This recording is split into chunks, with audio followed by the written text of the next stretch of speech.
first pitch. The gentleman doing it tonight is Dawson Sinclair. We're back at Bosse Field for the second to last home game of the 2025 season as the Evansville Otters look to maintain their hot streak here against the Florence Yalls. Hello, everybody. I'm Lucas Macklin. Thank you so much for joining me this Wednesday evening. And as I mentioned, trying to keep up the hot streak. Winners of 11 of their last 12 games are the Otters. They are 4-0 against this Florence team at home here in 25. They are 5-5 on the season, trying to not just win the season series by winning these next two games, but also put themselves out in front of Florence in the standings. Evansville just one game behind Florence for third place in the Central Division. Evansville entering at 38-53, while Florence at 39-52. And as I've been saying about nearing the end of the regular season, a ton of playoff push moments for tonight. We have a huge new development in the Frontier League. Gateway took down Mississippi, so Washington, without even needing a win tonight, did clinch their wild card spot at the very least. They still are a game behind Lake Erie in the Central Division.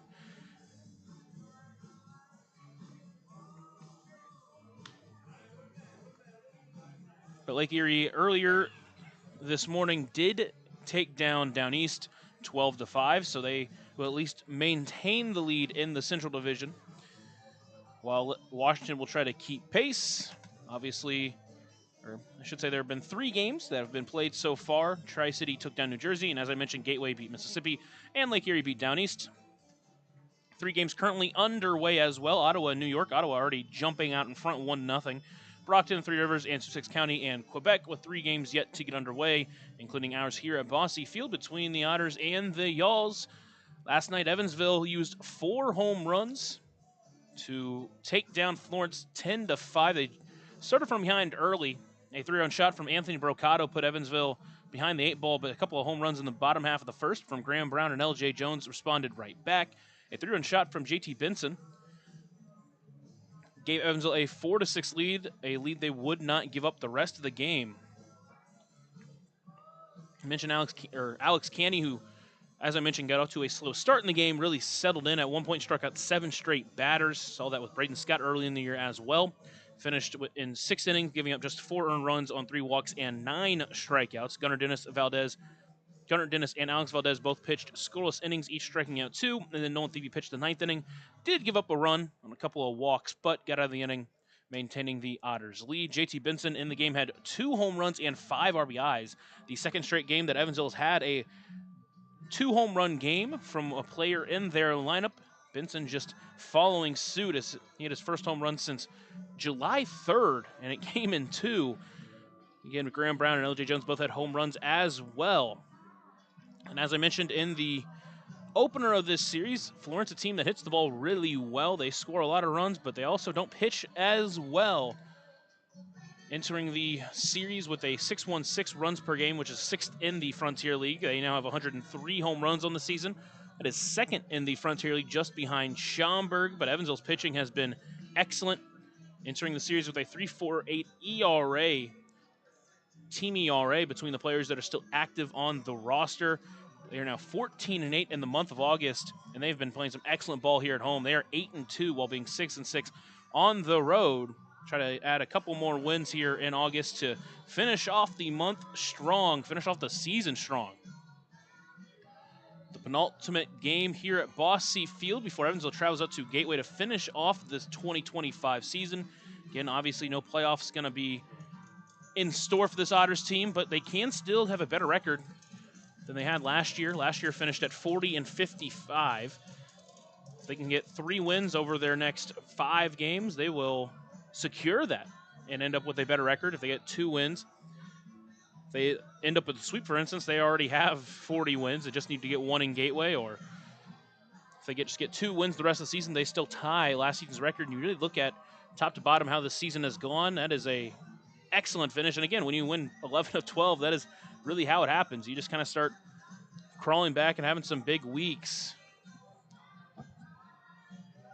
And now Evansville tries to do the same here at Bossy. We'll take a short break, and when we're back, talk about the starting lineups and the starting pitchers here on the Otters Digital Network and on 96.9 WYIR. Smile on Down Syndrome is planning a Rockin' Extra Smile Mile celebrating 24 years of walks to support individuals rocking that extra 21st chromosome on Saturday, October 4th at the Vanderburgh County 4-H Fairgrounds. This event will rock your socks off with a vendor mall, food trucks, face painting, special guest appearances, a Rockin' Extra talent show, and more. To learn more about how to rock at the walk or how to become an event sponsor or even to make a donation, visit smileondownsyndrome.org or text 812-449-6049 for more information. This sponsored event is open to the entire tri-state community.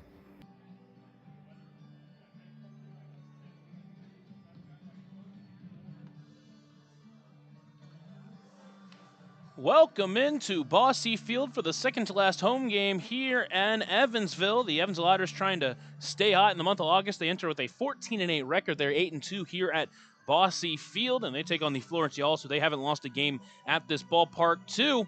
You're listening to the Papa John's pregame show. Remember that Papa John's is the official sponsor of the Otters pregame and postgame shows, available every game night, 20 minutes before and 10 minutes after each Otters game on the Otters Digital Network, the Home Team Network, and on 96.9 WYIR. Speaking of the Home Team Network, they're the exclusive home of every Frontier League game this year. Check them out today and sign up and get a front row seat to every Otters game this season as we get into the last 5 games of the year. Man, has the time flown by. I talked about this a couple of times this week. Man, it doesn't feel like that we're set with just 2 more games here at home. And again, what a month of August it has been for Evansville. They are 14-8. Their pitching has been excellent. And speaking of pitching, they're getting a start from Adrian Montilva back in the rotation. It's his first start since June 5th.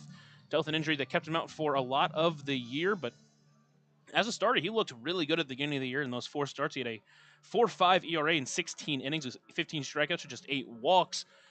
Came into the bullpen over the last couple of outings and didn't look as good as we saw him initially, so hopefully he can try to find that groove in the rotation. Of course, it's going to be a tough lineup, mentioning that Florence has just always had an excellent lineup here this season. When you look top to bottom, it is a very good lineup. We saw that last night when they jumped out very early, out in front 3-0, but they're a team that can be quelled. That's what Alex Kennedy was able to do after he bounced back, and then the rest of the game went Evansville's way, and hopefully they'll be able to score some runs against the starter for Florence, who will be Bradley Wilson.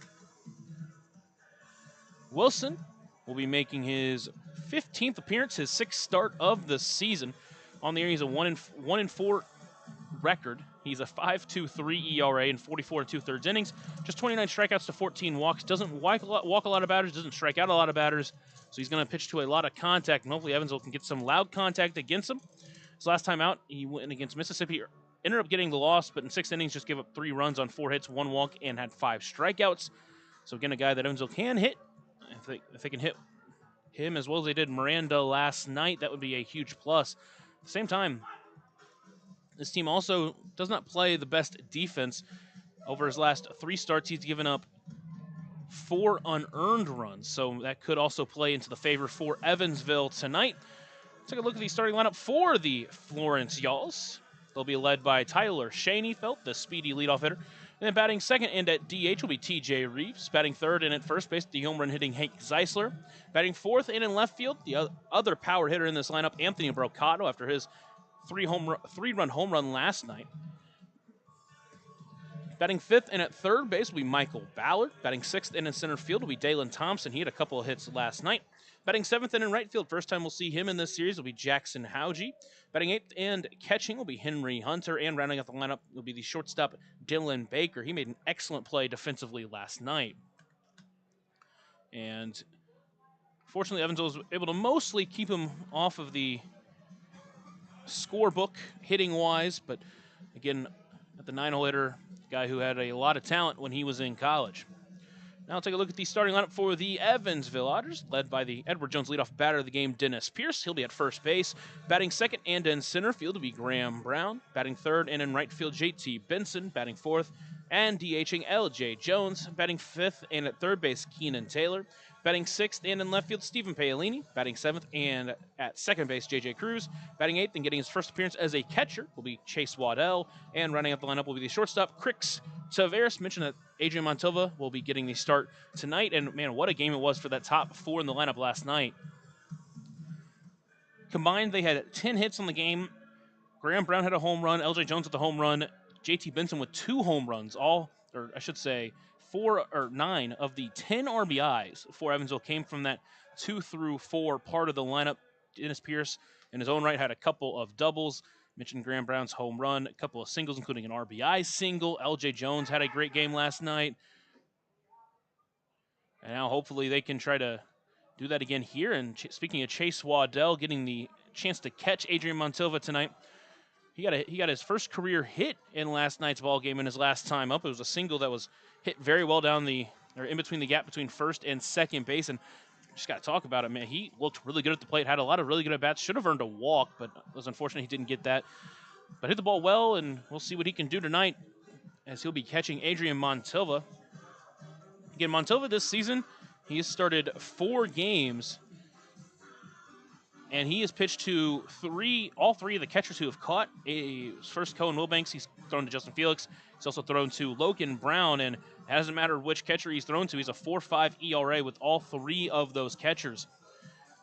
He also, his last start, he went just 2 innings giving up a run. That was the game he left with injury.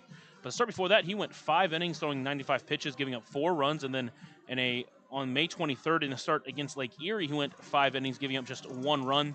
Again, a guy who doesn't strike out a ton of batters, but a guy who does good at getting weak contact. It's kind of what we saw with his first start in Mississippi. Remember specifically, he did a good job at jamming some of those batters down there. Obviously, it was still very early in the season. That was back on May 17th. Just went 4 innings and threw 58 pitches before Evansville was kind of set on making him a starter or a reliever.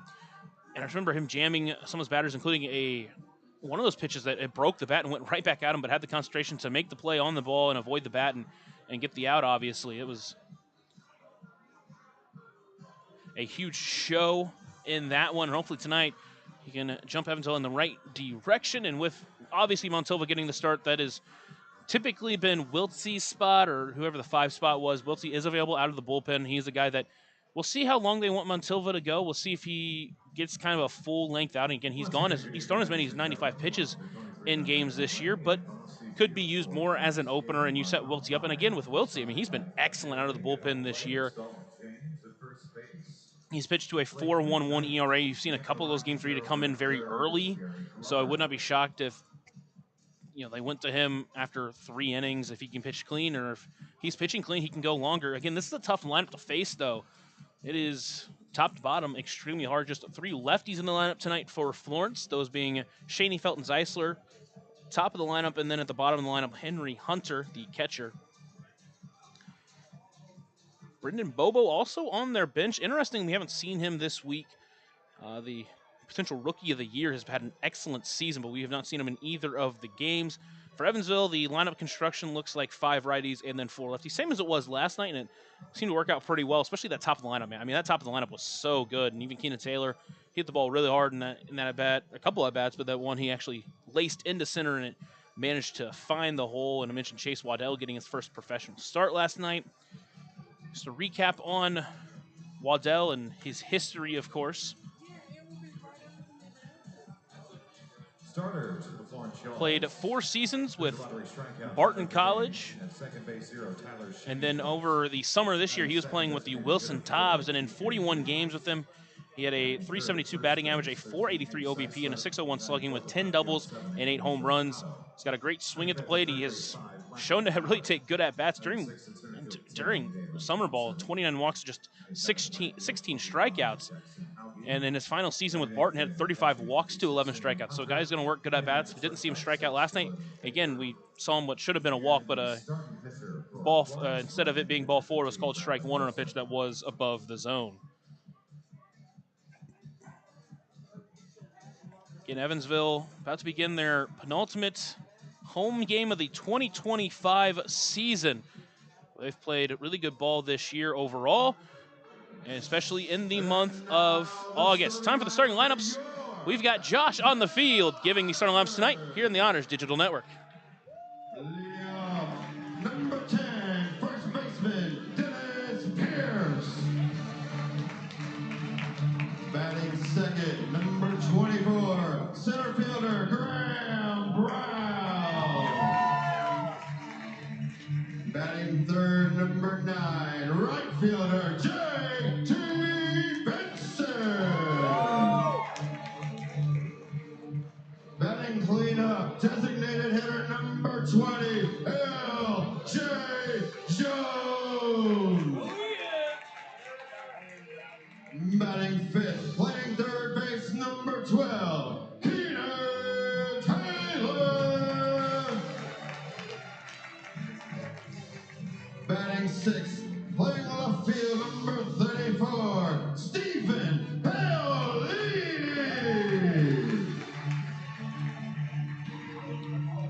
Batting seventh, playing second base, number 17, J.J. Cruz. Batting eighth and catching, number 1, Chase Waddell. And batting ninth at shortstop, number 18, Grix Tavares.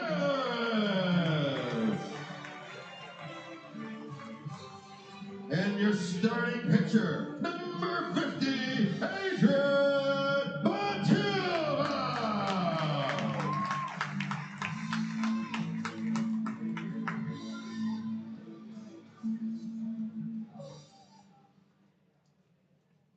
Ladies and gentlemen, at this time, would you please rise and remove your caps as we honor America's freedom, those who now protect it, and pay tribute to those who have made the ultimate sacrifice with the singing of our national anthem, this evening performed by Rue Martin.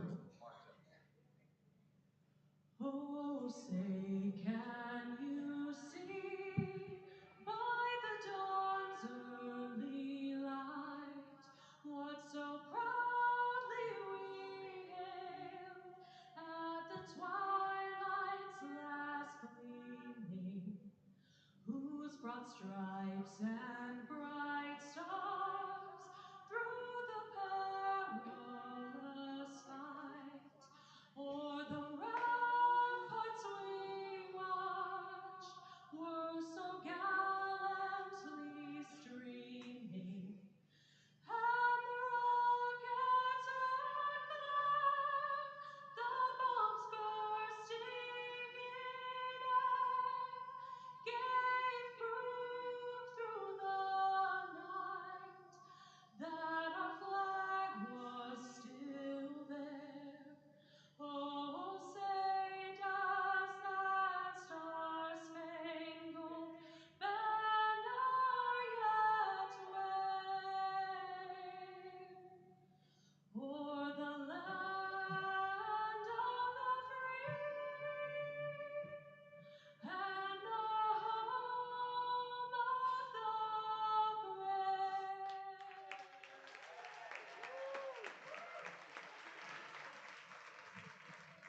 Tonight's game ball is delivered to you by Papa John's. Better ingredients, better pizza. Papa It's John's. about time for baseball here at Bossy Field, as Adrian Montilva takes the mound as the starter for the first time since the beginning of June.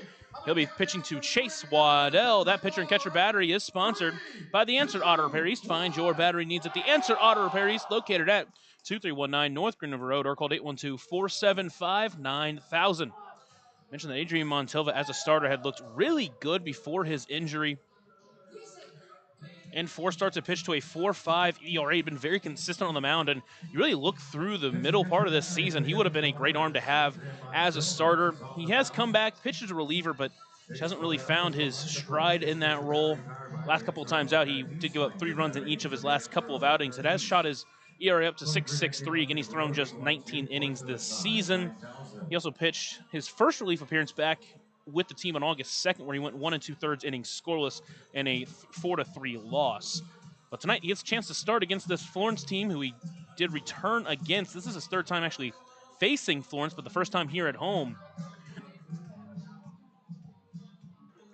He made a start against Florence all the way back on May 30th on the road, where he went 5 innings, gave up 4 runs on 7 hits, just a couple of walks and 6 strikeouts.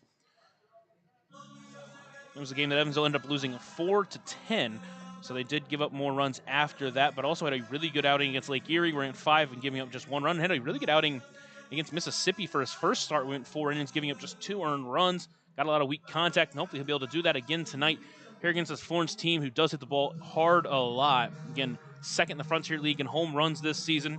One of the best teams at scoring runs. And man, did they get off to a start quick last night.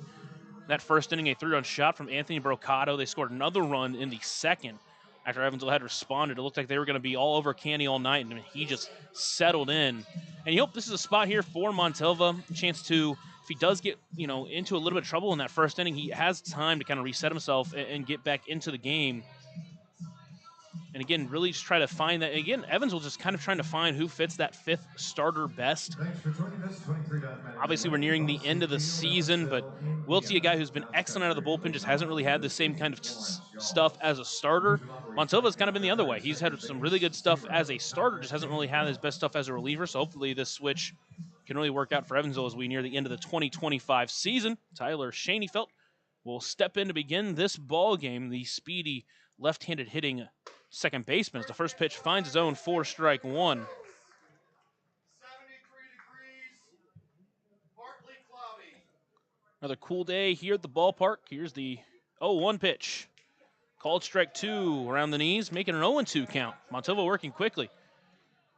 73 degrees at the ballpark. There are some clouds out in the sky, but still looks like a beautiful day for baseball. The 0-2 pitch lined out to left field. It's going to go foul, and the count will stay at 1-2. Or 0-2. That one in there at 91 miles per hour for Montalva. Again, missed a good chunk of the year from the beginning of June until August. Breaker fouled off to the left side. It's going to sneak out of play. An overhead foul ball brought to you by Heads Construction. Choose the best. Never regret it.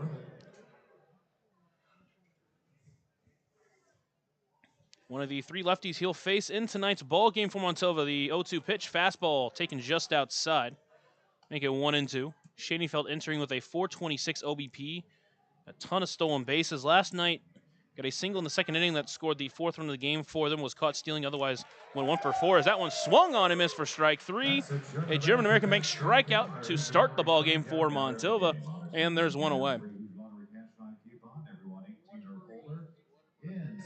And that's exactly the way you wanted to see him start. Get that first batter out. If he has strikeouts, even better. And a guy like Tyler Schoenfeld, talked about it last night. If you can keep him off the base paths, you're going to set yourself up in a really good direction. And now it brings in TJ Reeves. First pitch to him. That one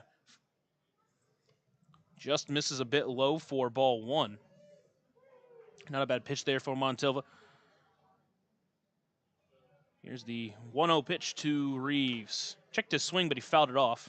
Count 1-1. First night we get a look of Chase Waddell behind the plate. Again, Evansville has had some really good luck with Cohen Wilbanks this year, especially in his rookie season. He's come in and been an excellent defensive catcher. He's really turned himself into a great arm behind the plate. Here's the 1-1 pitch. Lined out to right, but out of play, and they make it 1-2. Overhead foul ball brought to you by Heads Construction. Montalva on the mound. Doesn't specifically pitch from the stretch, but he kind of stands in a stretch motion, takes a step back with his front foot for kind of doing a small wind. Here's the 1-2 pitch to Reeves. Breaker. That one taken high, though. Make it 2-2. Reeves entering this ball game with a .290 batting average. 2-2 on the ground towards second. Cruz playing over there tonight. Throw to first in time for out number 2. Speaking of Cruz over at second, let's go around the horn for Evansville at third base. Keenan Taylor at short. Tavares. Just mentioned second base is J.J. Cruz with Dennis Pierce over at first base. Again, a new development, but one of those positions that you obviously want his bat in the lineup every night. If you can get him to play first base as well, with how well Keenan Taylor's played third, you'd love to have him over there every night. Pierce being able to play first base really helps you. And in the outfield, you've got Stephen Paolini in left, Graham Brown in center, and JT Benson in right. It's the first pitch to Hank Zeisler. finds the zone for strike one. Zeisler last night did not get a hit, but had a couple of walks and scored a run. And he's been very hard to get out for Evansville this year. Front door breaker finds his own, make it 0-2. But he hasn't been a big home run hitter against Evansville, just one this season. 21 on the year for him. Time called by Zeisler as he tries to battle out of this 0-2 count the Montilva has jumped out in front of. No fear for Montilva here in this first inning. 0-2 pitch, that one in the dirt. Great stop by Waddell. Count 1-2. Zeisler's 21 home runs on the season, puts him at 4th this year. Andrew Check and Anthony Clark are both tied at 24 at the top. Kyle Crow is 22. Zeisler at 21, just in front of Emmanuel Tapia at 20. Here's the 1-2 pitch. Fastball taken high and wide. Make it 2-2. Zeisler has not gotten a hit since game 1 of a doubleheader against Gateway on the 23rd. 2-2 pitch swung on and missed for strike 3. Second German-American Bank strikeout for Montilva, and he's off to a hot start. A couple of Ks for him in that first inning. He sends the Otters to bat. Chance to take the lead here early after a short break here on the Otters Digital Network and on 96.9 WYIR. Maintaining our independence becomes more and more vital as we age. Swerka and More can help you navigate this important journey by answering your questions and connecting you to free and unbiased community resources and support services. If you are seeking advice for yourself or a loved one, let Swerka be your first call. More information available at swerka.org or by calling 812-464-7800. Join Smile on Down Syndrome for a rockin' extra experience at their 24th annual Smile Mile Walk on Saturday, October 4th from 9 to noon at the Vanderburgh County 4-H Fairgrounds. Register to walk or donate by visiting smileondownsyndrome.org and come ready to rock it out for an extra spectacular time. All ages and abilities welcome.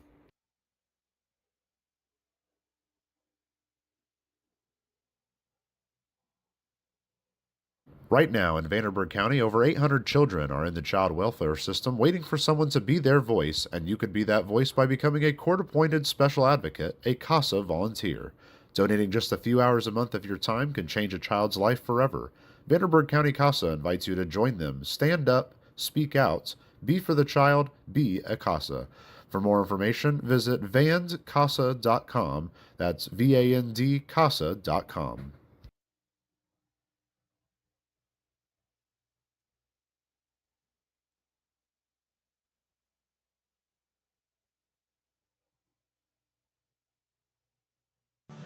Otters come to bat for the first time here in the bottom of the first inning. On the mound is Bradley Wilson.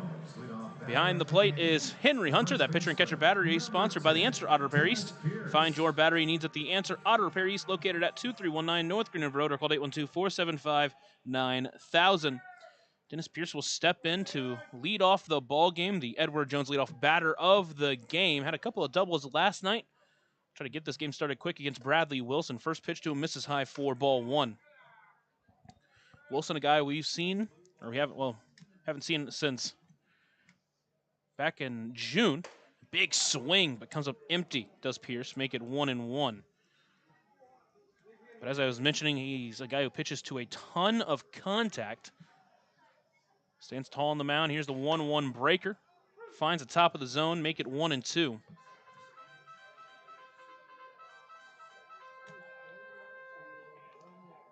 Wilson, in his lone appearance against Evansville, did come here at Bosse Field, where he went 2 2/3 scoreless here in the ballpark as a reliever. Here's the 1-2 pitch. Lined out to center. It's going to send Thompson back towards the track. That one's at the wall. That one is caught on the run as he runs into the wall for out number 1. Big strike from Dennis Pierce to begin the ball game, but just hit it to the deepest part of the field that kept it in the ballpark, and with one away, it'll be Graham Brown.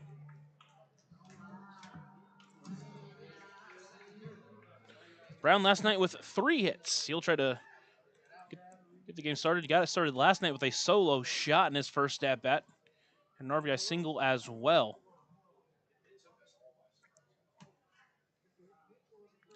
And first pitch misses high for ball 1.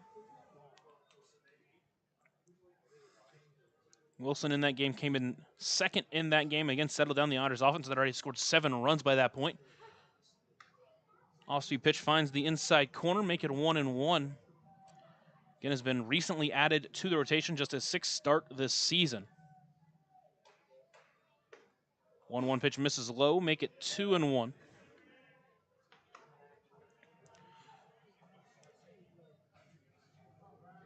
Wilson, his last time out, went 6 innings, gave up 3 runs on 4 hits, 1 walk, and 5 strikeouts. Fastball misses low, just below the knees, make it a 3-run count to Brown, who has been excellent at drawing some long at-bats. He's drawn more walks here in this month. 3-1 pitch, big swing, but a little bit out in front of it, and the count runs full.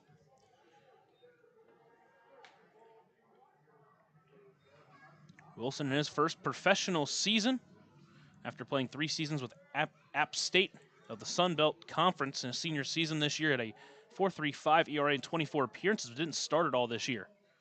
That one's lined out to right pretty well, but it's going to get up and out of play, and the count will stay at full. Construction. Choose the best, never regret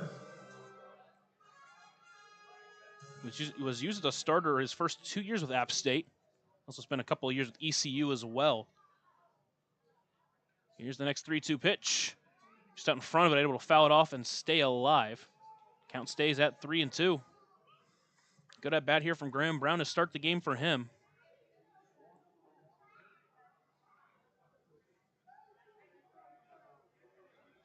Wilson comes set on the mound, delivers the next 3-2 pitch.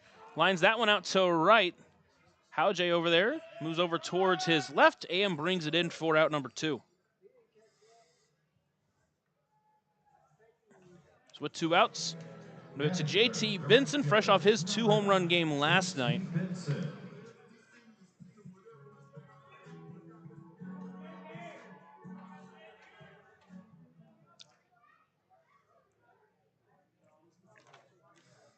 Benson last night also drew a walk and reached on a fielder's choice. First pitch to him, misses high, 4-1.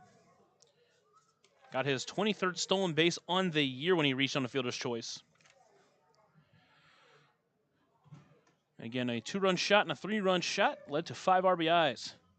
The 1-0 pitch, that one does just find the inside corner, evens it up at 1.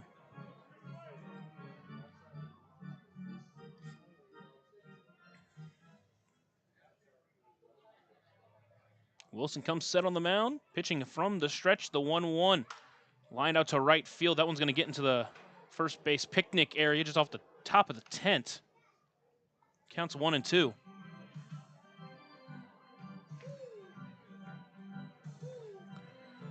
Mentioned he only pitched in 24 games, and didn't start in any, but he pitched a lot of innings, 68 innings in those 24 appearances. Here's the 1-2, line directly back. Benson stays alive, still at 1-2. Both teams got off to a hot start last night, scoring 3 runs apiece. Evansville used a couple of home runs from the guy before Graham Brown, and the guy due up next, LJ Jones. Here's the next 1-2 delivery. A breaker, called strike 3 at the knees. Benson goes down looking, and that's how this inning will end. Both teams go 1-2-3 in the first. We'll head to the second after a short break here on the Otters Digital Network and on 96.9 WIR. Smile on Down Syndrome is celebrating 25 years of serving smiles to the Tri-States Down Syndrome community. Not only do we offer programming and support services, we sponsor annual events that give people with Down syndrome opportunities to be stars of the show at our World Down Syndrome Day Ice Cream Social and Talent Show, Christmas dinner, and our Smile Mile, which is a day celebrating our Down syndrome community, their families that involve the entire tri-state community, and the highlight of the year when individuals with Down syndrome really shine like a star among smiling supporters. Learn more and find your way to get involved and show your support at smileondownsyndrome.org. Ballet Indiana is made up of local ballet professionals, dedicated parents, and community members in order to provide unique and life-enriching experiences for hundreds of young dancers, while carrying out their mission to inspire a lifelong appreciation for dance for both our dancers and the Evansville community. More information on Ballet Indiana and information about their upcoming performances is available at balletindiana.org.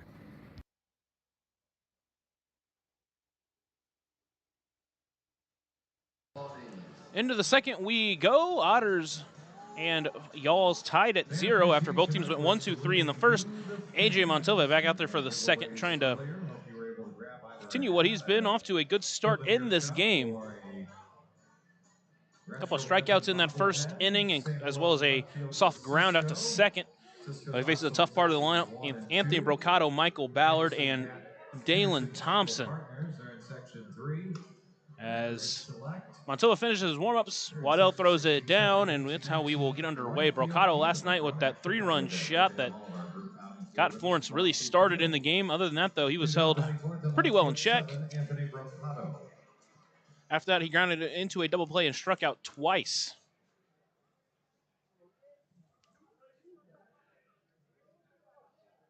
Montova winds and delivers the first pitch to him.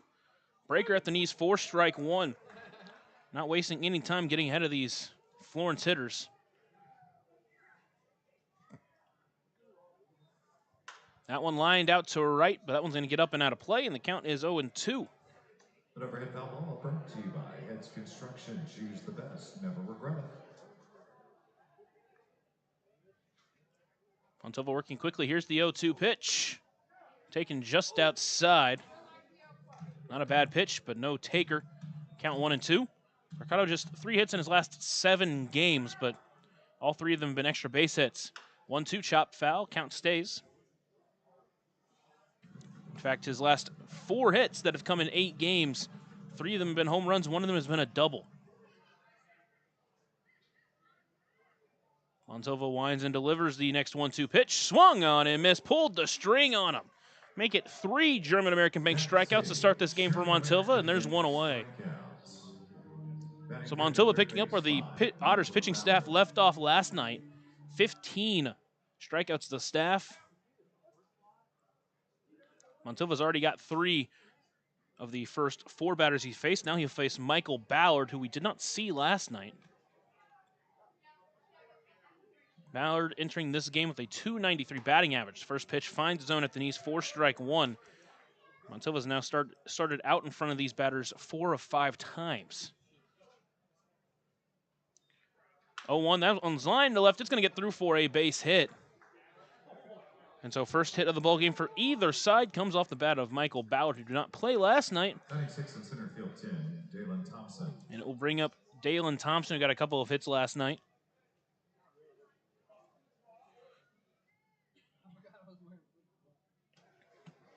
Thompson in 29 games has 31 hits, a .310 average.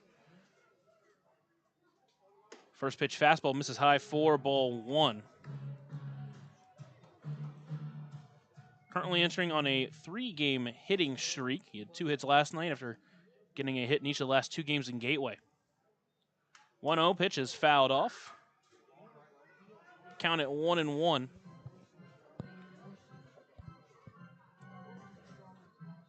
Again, Montova is looking really sharp out there as a starter. In his last 3 appearances out of the bullpen when he just didn't really have his ace stuff. 1-1 pitch finds the zone at the knees, make it 1-2.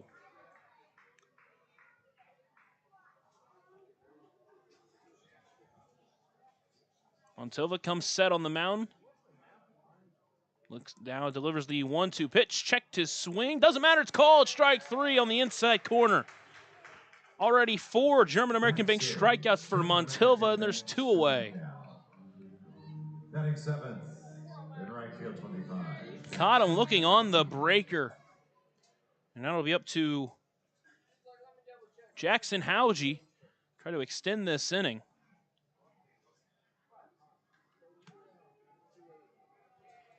Here's the throw over to first base, nothing doing. Hauge has been off to a hot start in 15 games with a .321 batting average. 17 hits, 7 of them have been doubles, 8 RBIs, 5 walks to 7 strikeouts. His last game in the finale against Gateway had 2 hits, went 2 for 3 in that game. First pitch to him, taken high, 4-1.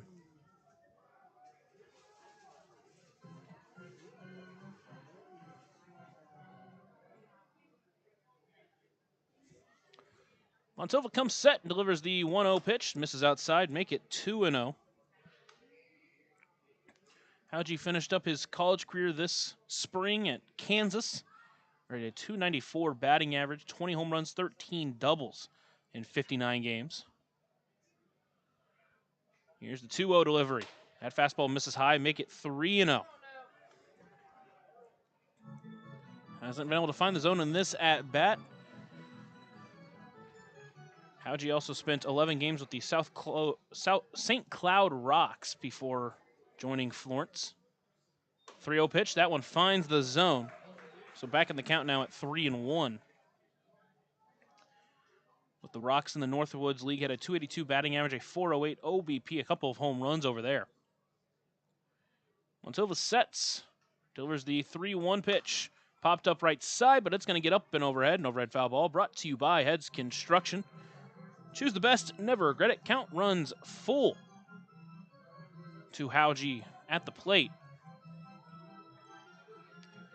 Again, he showed he's got some pop in that bat. 47 home runs over his 4-year college career. 3 of those years he spent with Minnesota State. 3-2 pitch, swung on and missed. That's 5 German-American Bank strikeouts for Montilva. C is through 2 scoreless. We head to the bottom half of the second, still knotted up at 0 here on the Otters Digital Network and on 96.9 WYIR.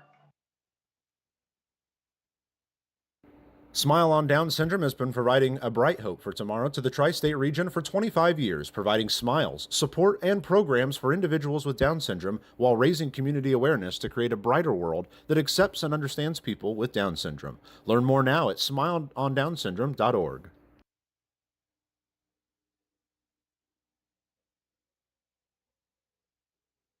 Smile on Down Syndrome is planning a Rockin' Extra Smile Mile celebrating 24 years of walks to support individuals rocking that extra 21st chromosome on Saturday, October 4th at the Vanderburgh County 4-H Fairgrounds. This event will rock your socks off with a vendor mall, food trucks, face painting, special guest appearances, a Rockin' Extra talent show, and more. To learn more about how to rock at the walk or how to become an event sponsor or even to make a donation, visit smileondownsyndrome.org or text 812-449-6049 for more information. This sponsored event is open to the entire tri-state community.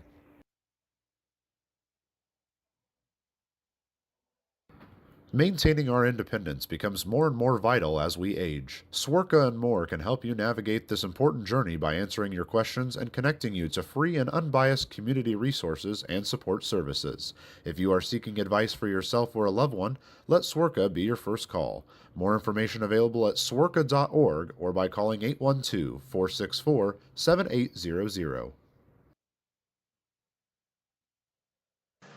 We head to the bottom of the second inning. It is a Carlo bullpen for Florence. Carter Hines enters this ballgame. Hines on the mound behind the plate, Henry Hunter. That pitcher-catcher battery is sponsored by the Answer Auto Repair East. Find your battery needs at the Answer Auto Repair East, located at 2319 North Green River Road, or called 812-475-9000. Don't think this was expected. Again, Wilson had been going as many as 5 or 6 innings in his starts, but he exits after the first, and hopefully it's nothing too serious injury related at the end of this year, but it does bring in Carter Hines, who is making his 33rd appearance of the season. He'll pitch from the stretch to L.J. Jones. First pitch inside, 4-1. Hines, a much different pitcher, 42 strikeouts, 25 walks in his 46 2/3 innings. His last time out through 2 innings in Gateway of scoreless balls. That one misses low and inside, make it 2-0.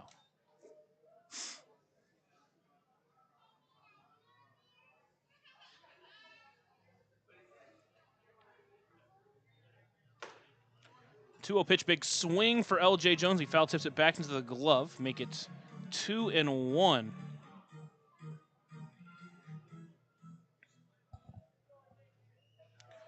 Jones steps in for last night, hitting a big 2-run shot to tie the ball game in the first. After that, had a couple more hits, went 3 for 5 on the night. His 2 outs were a couple of ground outs. One of them was a fantastic play from the shortstop Dylan Baker as the next pitch misses inside, make it 3-1.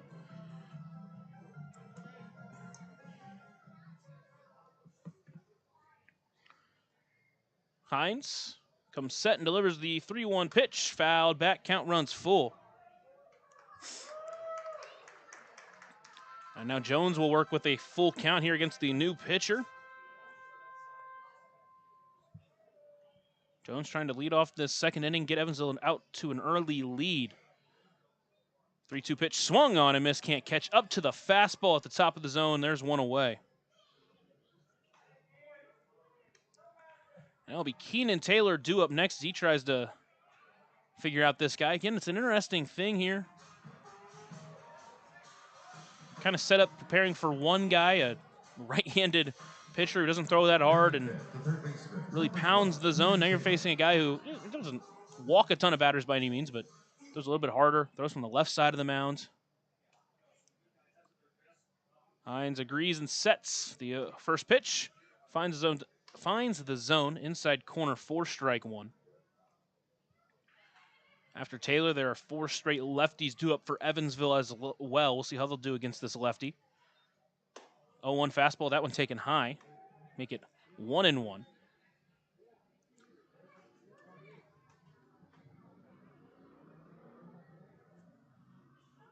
Here's the 1-1 pitch. A little bit off on that one. Missed high and wide. Make it 2-1. Hines this year has faced Evansville quite a bit out of the bullpen.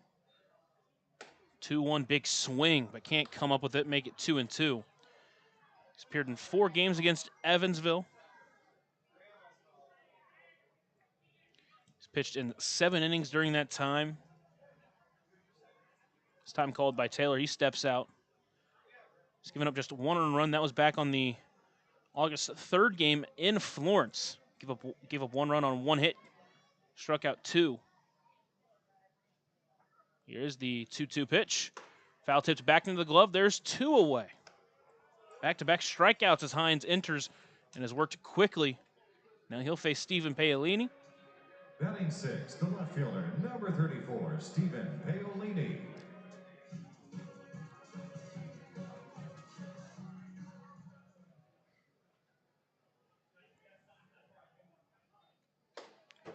First pitch swinging.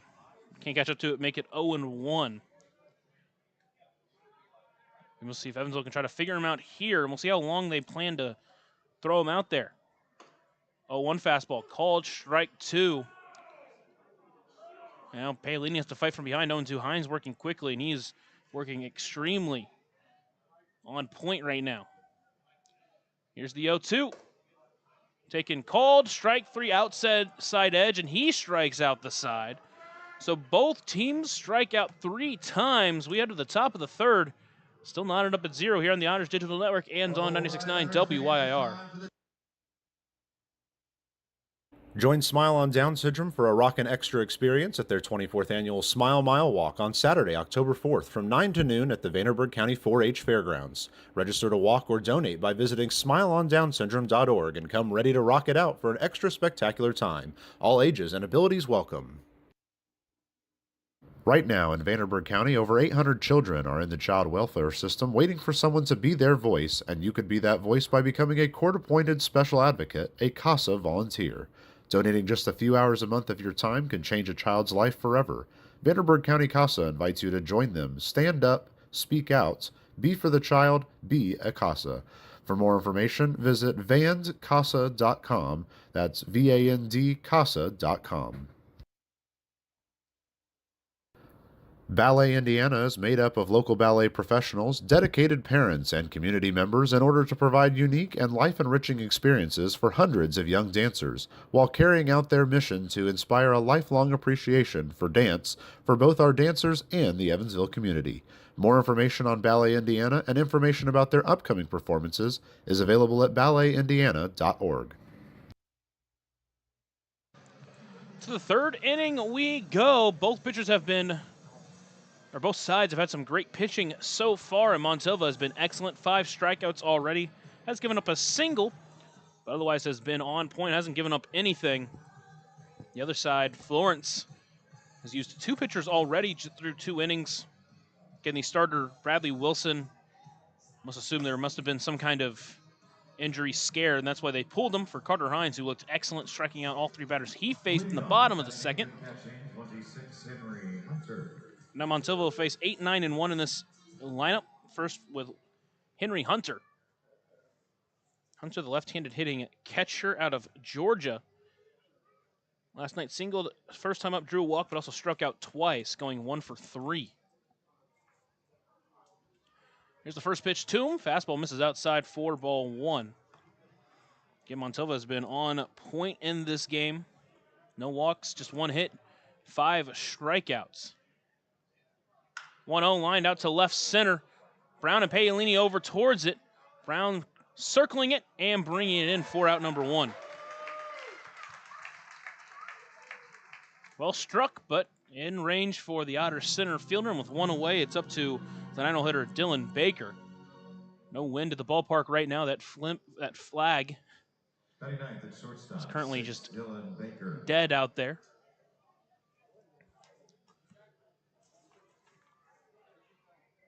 Baker last night went 0 for 3. First pitch, just lost control of that off speed, way high behind Waddell, make it 1-0. As I was saying, Baker 0 for 3. He had a sac bunt, grounded into a double play to end the ball game for Evansville.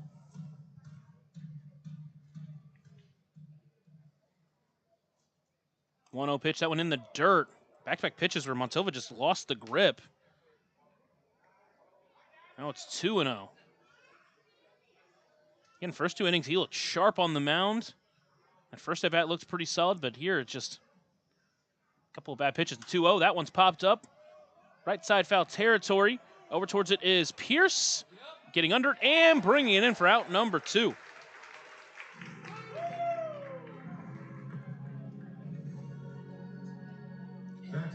So with 2 outs, top of the lineup,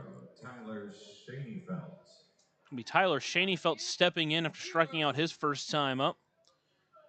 Again, the speedy second baseman who excels at getting on base. And once he gets on base, stealing bases. First pitch, took a breaker outside, 4-1.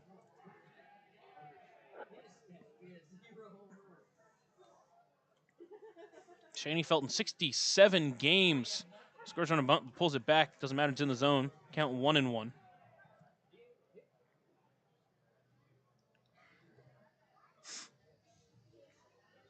One, check swing, fouled it off. Count 1-2. He's played 67 games for Florence after playing 55 for Northern Kentucky early in the year. That is a ton of baseball for him. Has not slowed down. He's a 426 OBP, stolen 45 bags in 49 attempts. 1-2 pitch, taken just outside, make it 2-2.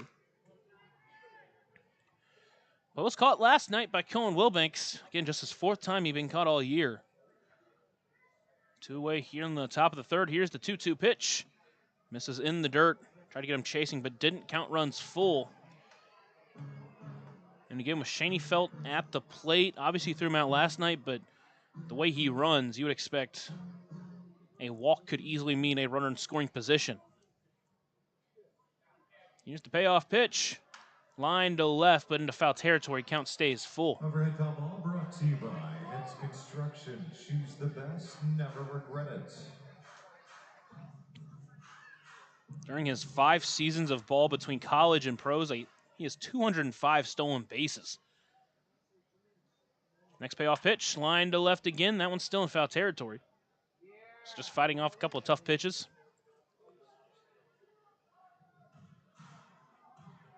And that time he's also only caught 28 times. He's already the single-season record holder of stolen bases.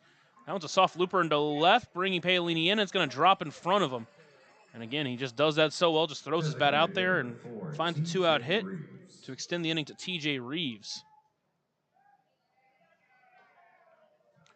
And we'll see what kind of cat and mouse game gets played over at first base. Montova is a lefty on the mound, chance to hold him on well, but again, when you're 45 or 49, it doesn't matter if it's a lefty or a righty. Takes a huge lead over at first base. First pitch doesn't go. That one's lined out to right field. Benson moves out, then comes in a little bit and brings it in for out number 3. So Florence strands a 2-out base hit. We head to the 3rd inning. Otters and Florence still knotted up at 0 here on the Otters Digital Network and on 96.9 WYIR. Smile on Down Syndrome has been providing a bright hope for tomorrow to the tri-state region for 25 years, providing smiles, support, and programs for individuals with Down syndrome while raising community awareness to create a brighter world that accepts and understands people with Down syndrome. Learn more now at smileondownsyndrome.org. Smile on Down Syndrome is planning a Rockin' Extra Smile Mile celebrating 24 years of walks to support individuals rocking that extra 21st chromosome on Saturday, October 4th at the Vanderburgh County 4-H Fairgrounds. This event will rock your socks off with a vendor mall, food trucks, face painting, special guest appearances, a Rockin' Extra talent show, and more. To learn more about how to rock at the walk or how to become an event sponsor or even to make a donation, visit smileondownsyndrome.org or text 812-449-6049 for more information. This sponsored event is open to the entire tri-state community. Maintaining our independence becomes more and more vital as we age. Swerka and more can help you navigate this important journey by answering your questions and connecting you to free and unbiased community resources and support services.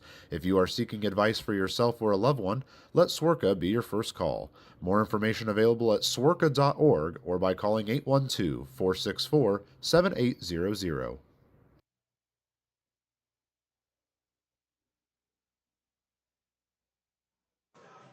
We head into the bottom of the third inning. Otters and Florence still knotted up at 0. Evansville still looking for their first hit after going 1-2-3 in both the first 2 innings. It was Bradley Wilson who got the start, but Carter Hines entered shortly after, assuming that Wilson got pulled for some sort of injury, hopefully nothing too serious. First pitch to Cruz, line towards right. That's going to get through for a base hit. And so Evansville finds their first hit of the ball game. It's leadoff base runner with J.J. Cruz, and that'll be Chase Waddell stepping in for the first time tonight. 7-8-9 due up in the lineup. All 3 are lefties. Number 1, Chase Waddell.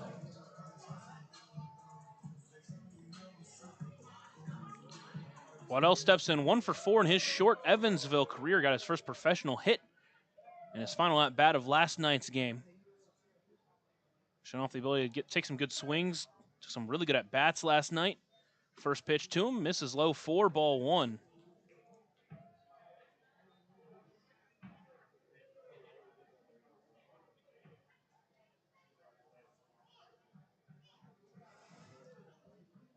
Hines comes set and delivers the 1-0 pitch. That one's chopped foul towards the Otters dugout. Count evens up at 1-1. Lefty hitting catcher. He's already played 95 games of baseball this year between Barton College and the Wilson Tobbs, the Coastal Plain League, and then, of course, 1 game last night for Evansville. Here's the 1-1 delivery. Fastball misses up and in. Count 2-1. It'll be interesting to see how long Hines go. The longest he's gone this year. An inning outing has been 2 innings.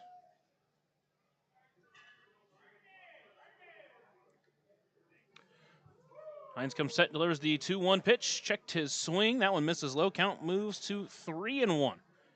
Great at bat here so far for Waddell.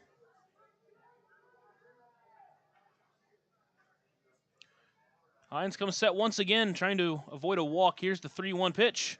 Line to right, but that one's foul as well. Count runs full.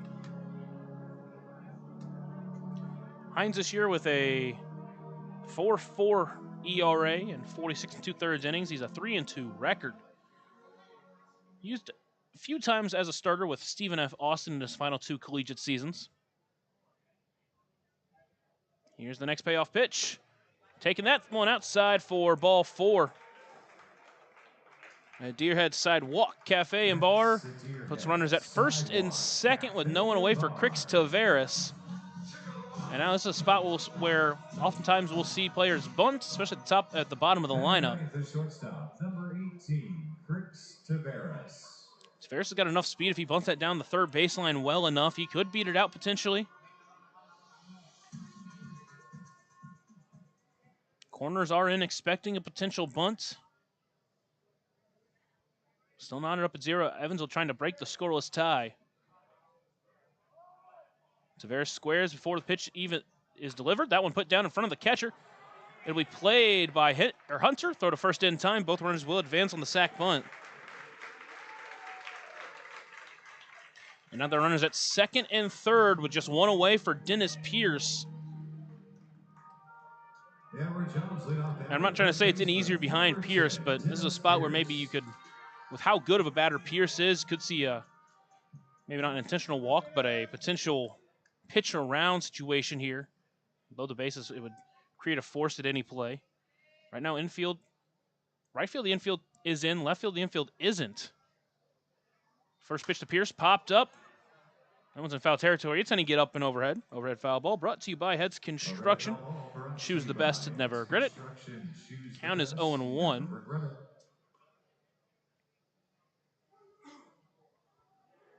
You love for Pierce just to put something into the outfield and at least get the lead for Evansville.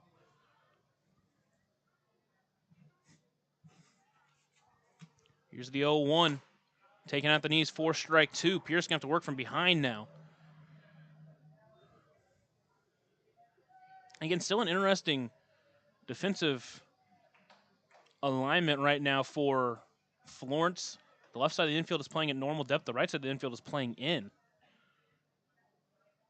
Here's the 0-2. That one in the dirt. Great take there from Pierce, not to go after it. Make it 1-2. Cruz led the inning off with a single. Waddell worked a great walk. Sack bunt from Tavares, and a couple of runners are in scoring position for the Edward Jones leadoff batter of the game, Dennis Pierce. Hit the ball out to very deep right center field his first time up. Here's the 1-2 delivery. Fouled off. Stays alive. Brought to you by Heads Construction. Choose the best, never regret it. Count still 1-2 here on this Wednesday evening. Second to last game here at Bosse Field for the 2025 season. Hines sets and delivers the next 1-2 delivery. Popped up out of play again. Pierce continues to battle. Brought to you by Heads Construction. Choose the best, never regret it. It's been a lot of fastballs here to Pierce so far in this at-bat.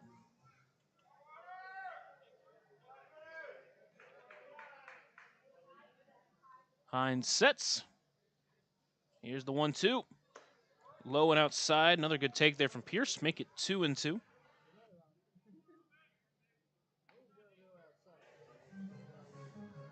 Pierce this year at the top of the lineup for Evansville. 13 home runs, 30 RBIs, 62 hits, a .282 batting average. He's earned plenty of walks as well. 2-2 checked his swing. He did not go, says the first base umpire over at next to second base. Count runs full. Tonight behind the plate is Dalton James, Blake McKnight at first, and Gary Glover over at third.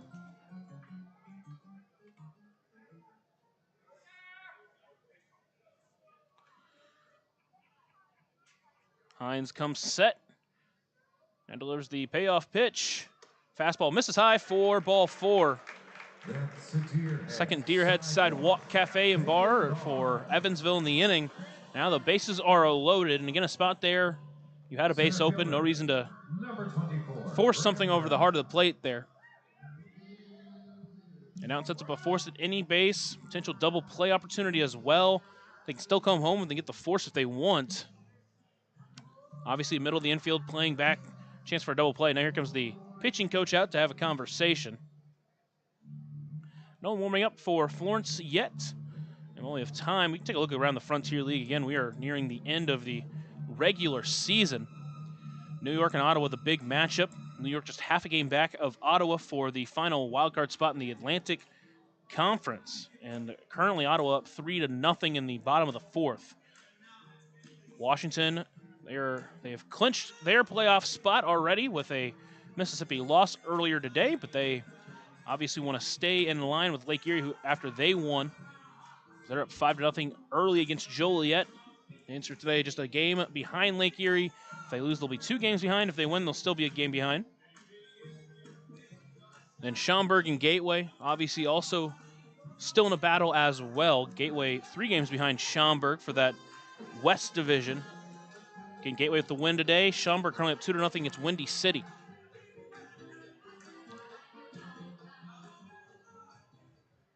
These two teams will have a pretty big say in that West Division because Evansville travels to Gateway while Florence hosts Schaumburg. Bases loaded for Graham Brown as he steps in. He flew it to right field his first time up. First pitch finds the inside corner, 4-1. Still knotted up at 0. A big chance to jump out in front early for Evansville. Bases loaded, just 1 out. Here's the 0-1. Line out to left field. That one's hooking. It's going to go just foul into the bullpen. And now Graham Brown behind 0-2. He turned on that fastball on the inside corner.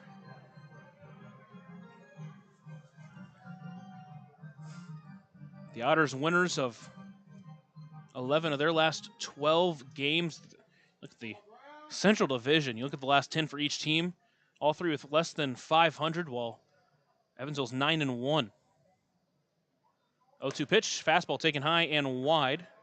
Make it 1-2. Hines had 3 strikeouts in his first inning of work. This time he's just struggling to find the put-away pitch. He had Waddell at 2 strikes, but ended up walking him. He had Pierce at 2 strikes, ended up walking him. 1-2 in the dirt. Good stop from the catcher, Hunter. Counts 2-2. Now he's had Graham Brown at 2 strikes, a couple straight misses, and now there's nowhere to put him, so you got to come after him at some point. Hines sets, looks in, and delivers the 2-2 pitch. Swung on deep to left field, but he hooks that one foul. Count stays 2-2.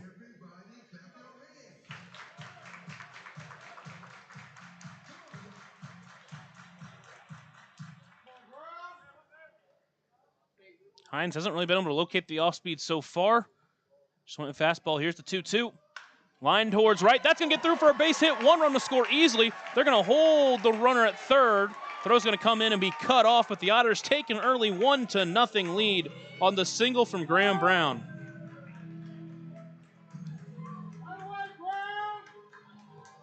Good at bat there with 2 strikes to keep it alive. Now JT Benson steps in after a 2-home run game last night. He struck out looking his first time up.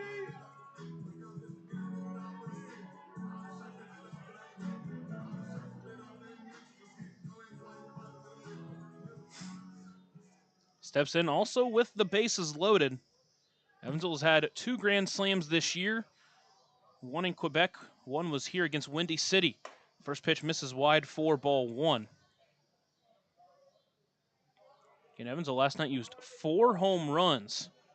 All 4 of them coming off the 3 bats of the 2 through 4 hitters.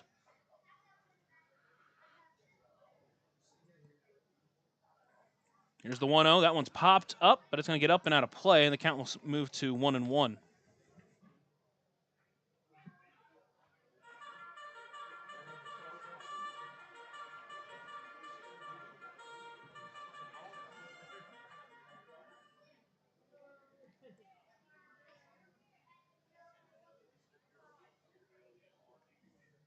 Here's the 1-1 pitch. Swung through that off speed. Well placed on that one. Make it 1-2. So now Benson have to fight from behind, but again, see if Hines can try to find that put-away pitch.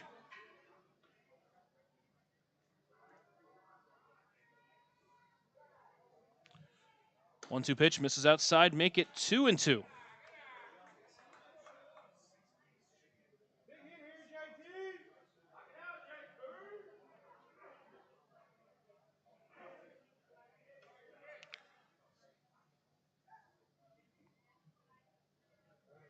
Here's the 2-2.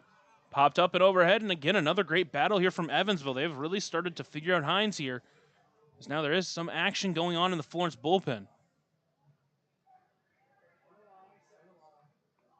Again, this has just kind of been the way of the inning so far. He's gotten out in front of multiple hitters. Just hasn't found the put-away pitch yet. Here's the 2-2. Fastball taken, high count, runs full. Now what's the move here for Hines? Just hasn't been able to sneak anything by. Already one in. Trying to avoid any more damage given up. Here's the payoff pitch. On the ground towards third. Brought in by Ballard. Throws home in time for one. Does have to get the foot back on the base, but everyone else is safe.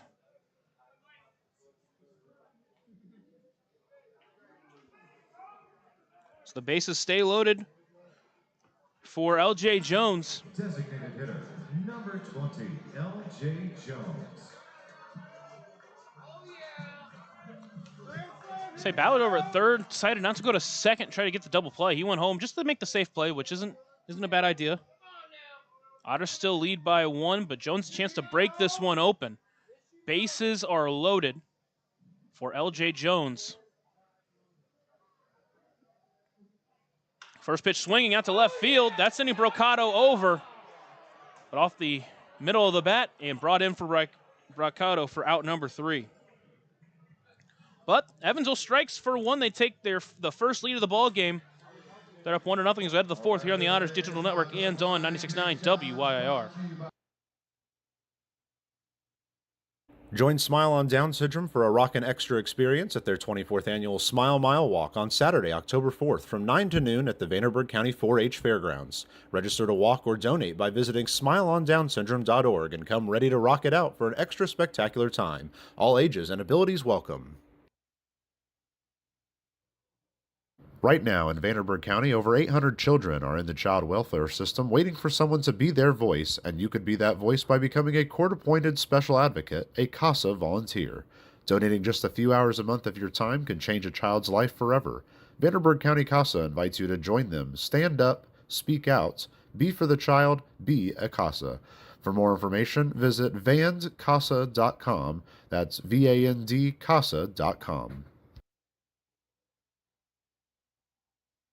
Smile on Down Syndrome is celebrating 25 years of serving smiles to the Tri-States Down Syndrome community. Not only do we offer programming and support services, we sponsor annual events that give people with Down Syndrome opportunities to be stars of the show at our World Down Syndrome Day Ice Cream Social and Talent Show, Christmas dinner, and our Smile Mile, which is a day celebrating our Down syndrome community, their families that involve the entire tri-state community, and the highlight of the year when individuals with Down syndrome really shine like a star among smiling supporters. Learn more and find your way to get involved and show your support at smileondownsyndrome.org. Ballet Indiana is made up of local ballet professionals, dedicated parents, and community members in order to provide unique and life-enriching experiences for hundreds of young dancers, while carrying out their mission to inspire a lifelong appreciation for dance for both our dancers and the Evansville community. More information on Ballet Indiana and information about their upcoming performances is available at balletindiana.org.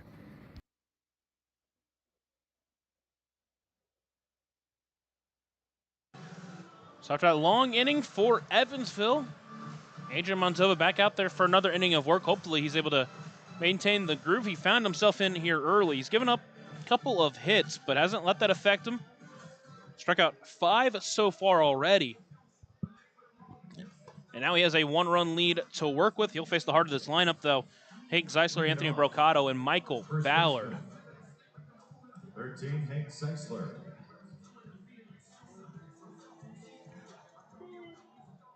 Quick update in the Schaumburg-Windy City game. Schaumburg now up 4-0. Again, the Boomers last night with a comeback victory to secure that win and maintain, or actually gain a game on Gateway.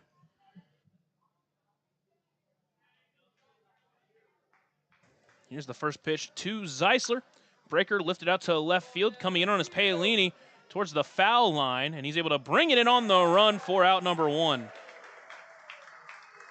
Paolini continues to show his wheels out in the outfield no matter where he's playing. Left fielder 7, Anthony Brocado. One away, it's Anthony Brocado. He struck out swinging his first time up. And since that home run, Evansville's been able to have his number.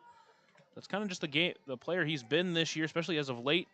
He's got some big hits, but does go lengths without getting hits. First pitch finds his own at the knees for strike 1.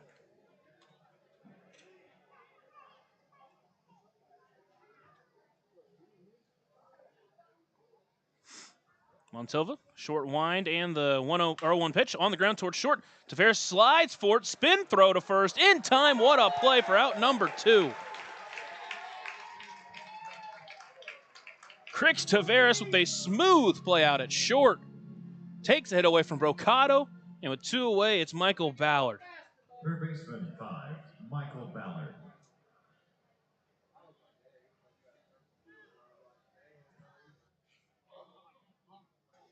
Ballard singled his first time up. Steps in with 2 outs here in this inning. First pitch low, inside 4, ball 1.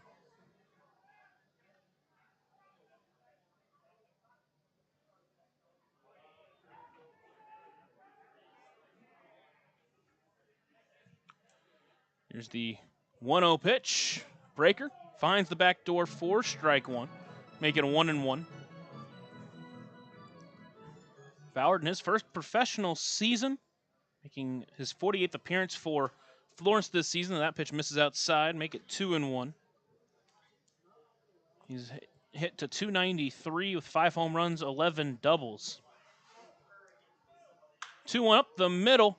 Cruz plays it on a hop. Throw to first in time for out number 3. So Montalva works a 1-2-3 fourth. We head to the bottom of the 4th here on the Otters Digital Network and on 96.9 WYIR.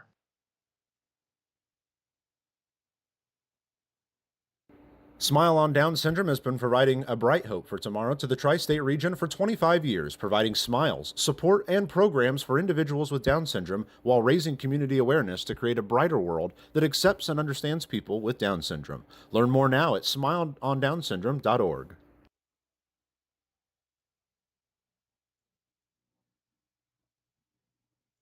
Smile on Down Syndrome is planning a Rockin' Extra Smile Mile celebrating 24 years of walks to support individuals rocking that extra 21st chromosome on Saturday, October 4th at the Vanderburgh County 4-H Fairgrounds. This event will rock your socks off with a vendor mall, food trucks, face painting, special guest appearances, a Rockin' Extra talent show, and more. To learn more about how to rock at the walk or how to become an event sponsor or even to make a donation, visit smileondownsyndrome.org or text 812-449-6049 for more information. This sponsored event is open to the entire tri-state community. Maintaining our independence becomes more and more vital as we age. Swerka and More can help you navigate this important journey by answering your questions and connecting you to free and unbiased community resources and support services. If you are seeking advice for yourself or a loved one, let Swerka be your first call. More information available at swerka.org or by calling 812-464-7800.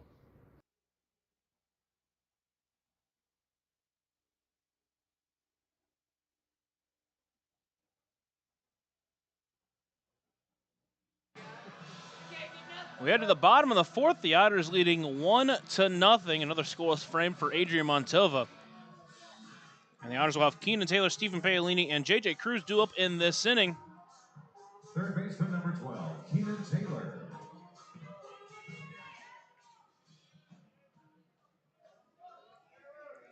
Hines now entering his 3rd inning of work. It'll be the longest outing he's had all year. First pitch to Taylor misses outside 4, ball 1. That first inning, Evansville struck out all 3 times they faced him. Second inning out, though, they really figured him out. Did only get a run, but had the bases loaded. 1-0 pitch popped up right side. It's going to get up and overhead. An overhead foul ball brought to you by Heads Construction. Choose the best, never regret it. Foul ball brought to you by Heads Construction. Choose the best, never regret it.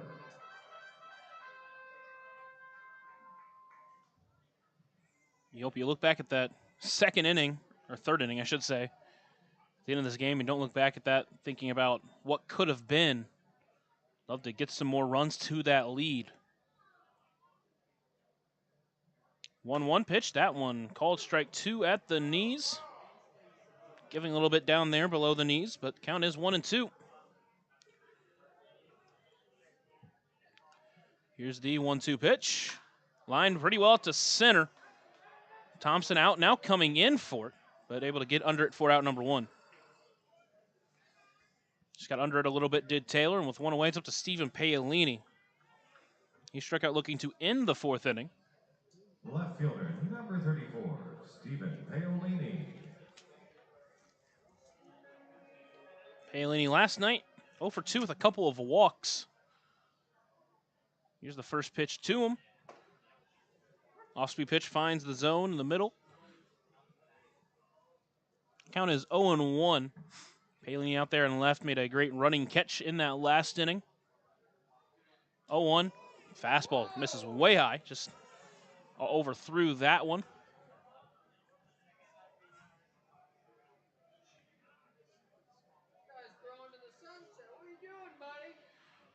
Paolini, who spent 5 years in the Braves organization, swings through that off speed. Now he's behind 1-2. Shown his power here early during his time with Evansville. Already a couple of home runs. Here's the 1-2 pitch. Called strike 3. Goes down looking for a second time. Just blew the fastball or threw the off speed by him. Now 2 lights up to J.J. Cruz. He led off the third inning with a single, eventually scored on the Graham Brown single. Fortunately, that would be the only run Evansville scored that inning. Again, as I was saying, you really hope you don't look back at that inning and think about what if they could have gotten more. First pitch swing, he fouls that one back for strike 1.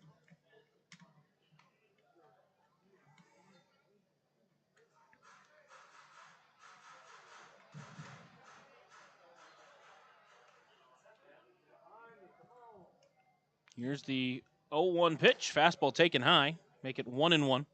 Talk about how Cruz just 3 home runs at home this year while he has 8 on the road, 11 total.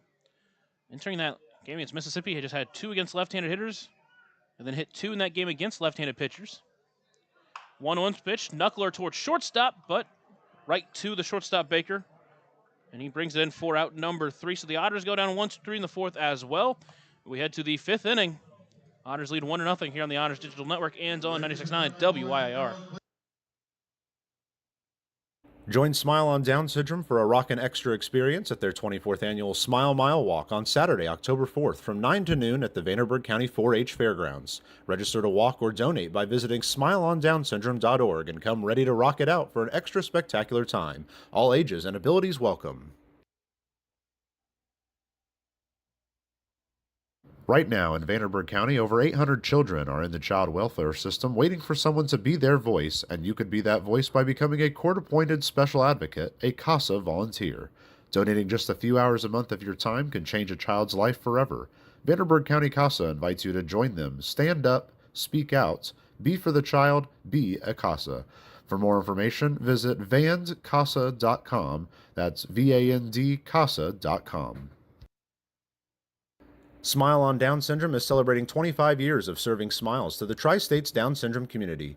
Not only do we offer programming and support services, we sponsor annual events that give people with Down Syndrome opportunities to be stars of the show at our World Down Syndrome Day Ice Cream Social and Talent Show, Christmas dinner, and our Smile Mile, which is a day celebrating our Down syndrome community, their families that involve the entire tri-state community, and the highlight of the year when individuals with Down syndrome really shine like a star among smiling supporters. Learn more and find your way to get involved and show your support at smileondownsyndrome.org.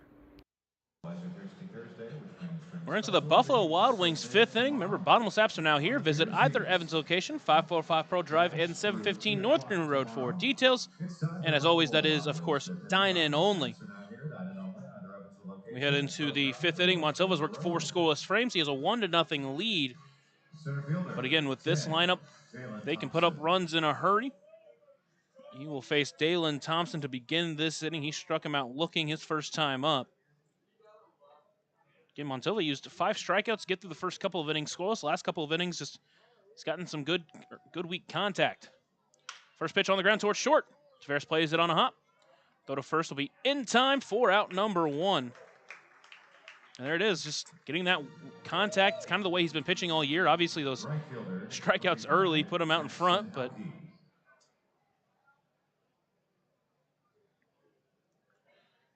been doing what he's done really well when he was a starter. With one away to be Jackson Hauge.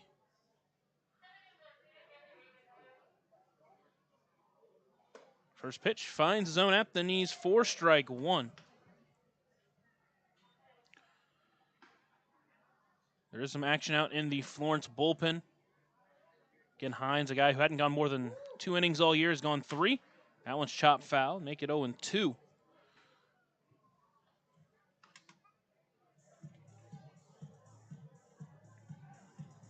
Montilva this season has gone as many as 5 innings.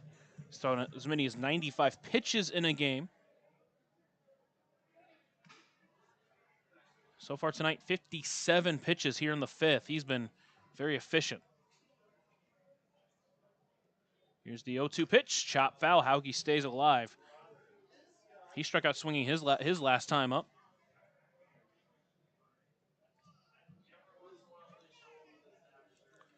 Each team with 2 hits on the game. Evansville strung theirs together to get a run. 0-2 up the middle. Cruz will have to slide for it himself, throw to first in time for out number 2. Defense showing up for Evansville in this game. He had to throw across his body for that one. That middle infield, man, what a game they've had. They've picked up their pitcher, Montilva. And now 2 away. It's up to the catcher, Henry Hunter.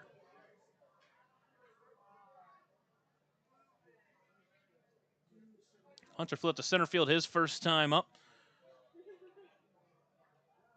Here's the first pitch to him. Big swing at the off speed. Way out in front, and he's behind 0-1. Montilva trying to work through this 5th inning and stay within a good pitch count. 0-1 on the ground towards first. Pierce will play it. That one's called foul down the line. Counts 0-2. That was a very close hit, or Hunter wasn't running at all. Not that he was probably going to beat it out, but interesting for a ball that was nearly fair. Montilva gets a new baseball, steps back under the river with an 0-2 count on Hunter.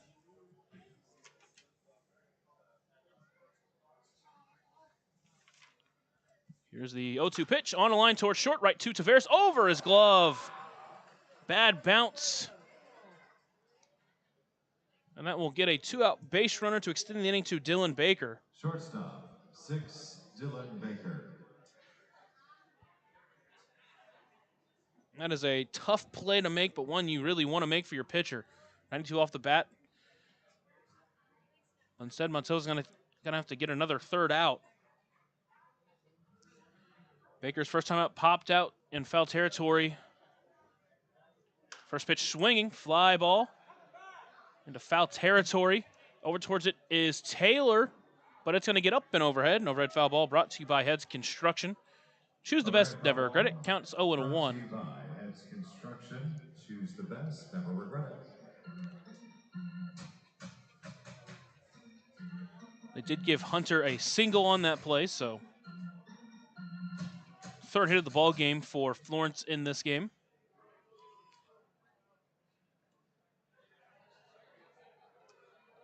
Hunter leads off first base. Montilva comes set.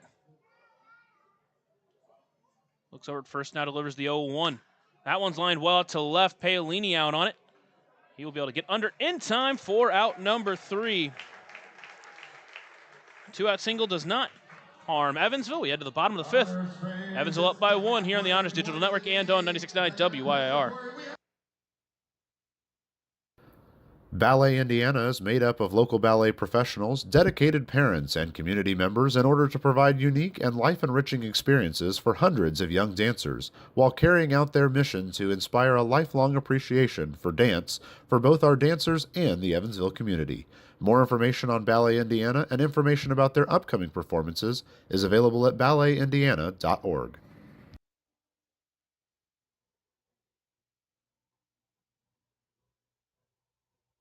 Smile on Down Syndrome has been providing a bright hope for tomorrow to the tri-state region for 25 years, providing smiles, support, and programs for individuals with Down syndrome while raising community awareness to create a brighter world that accepts and understands people with Down syndrome. Learn more now at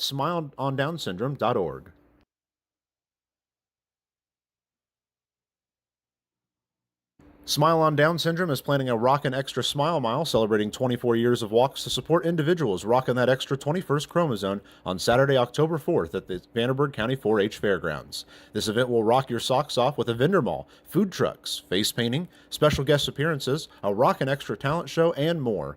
To learn more about how to rock at the walk or how to become an event sponsor or even to make a donation, visit smileondownsyndrome.org or text 812-449-6049 for more information. This sponsored event is open to the entire tri-state community. Florence called to the bullpen for this fifth inning is Will Carson. Carson on the mound. Behind the plate is Henry Hunter. That pitcher and catcher battery is sponsored by the Answer Auto Repair East. Find your battery needs at the Answer Auto Repair East, located at 2319 North Green River Road, or called 812-475-9000. Carson entering his 24th game of the season. In 30 innings, he's pitched to a 3.9 ERA, 31 strikeouts, just to 25 walks. His last time out went 2 innings against Gateway, gave up an earned run on 2 hits, no walks, no strikeouts. Number 1, Chase Waddell. He is a guy, the right-handed pitcher is a guy who will walk batters. Again, 25 walks in 30 innings is a much higher number than you want, but again, he's worked around it pretty well, a 3.9 ERA. Before that outing, he had a couple of scoreless outings against Mississippi and Lake Erie before a 3-run outing where he just went 2/3 of an inning against Schaumburg. This is the 4th time he'll face Evansville this year. Sorry, 5th time, actually. First pitch to Waddell as he swings and fouls that one up and overhead. An overhead foul ball brought to you by Heads Construction. Choose the best, never regret it. Counts 0-1. And I really can't count. Here's the 0-1. That one's lined back up the middle. That's going to get through for a base hit. Chase Waddell has reached both times, and he leads off this 5th inning on the right way for Evansville.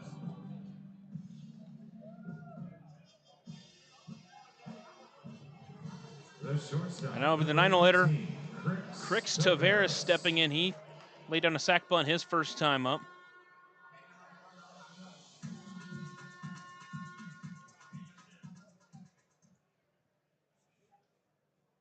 Carson has made 5 appearances against Evansville. First pitch scores round a bunt, I should say. Fouls it off. He'll be behind 0-1. He's given up 3 runs in that time. 2 of those are earned. One of them was in the extra innings game back on June 27th, where he gave up the winning run to Evansville.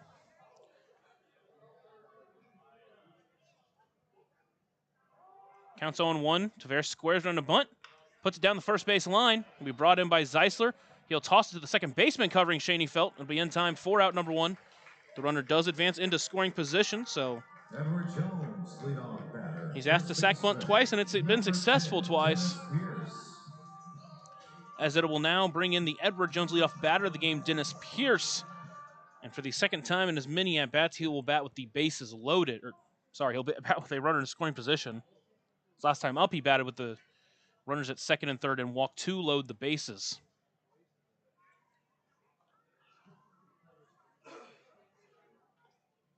Carson looks back at second and delivers the first pitch to Pierce. Big swing. Comes up emptying the 90-mile-per-hour fastball. He starts behind 0-1.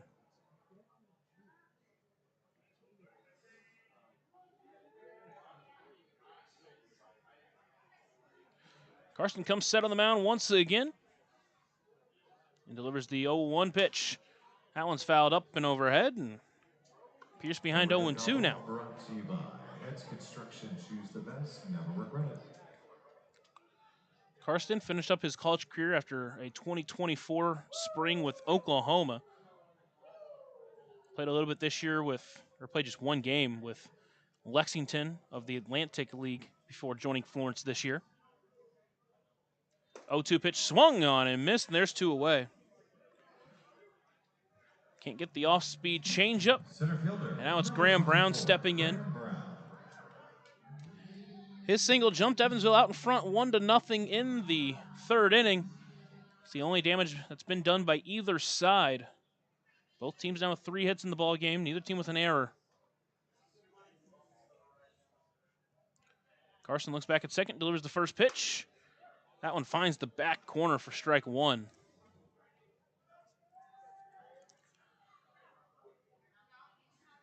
Mentioned Brown's RBI single. He's 1 for 2 on the game. He also flew it to right field.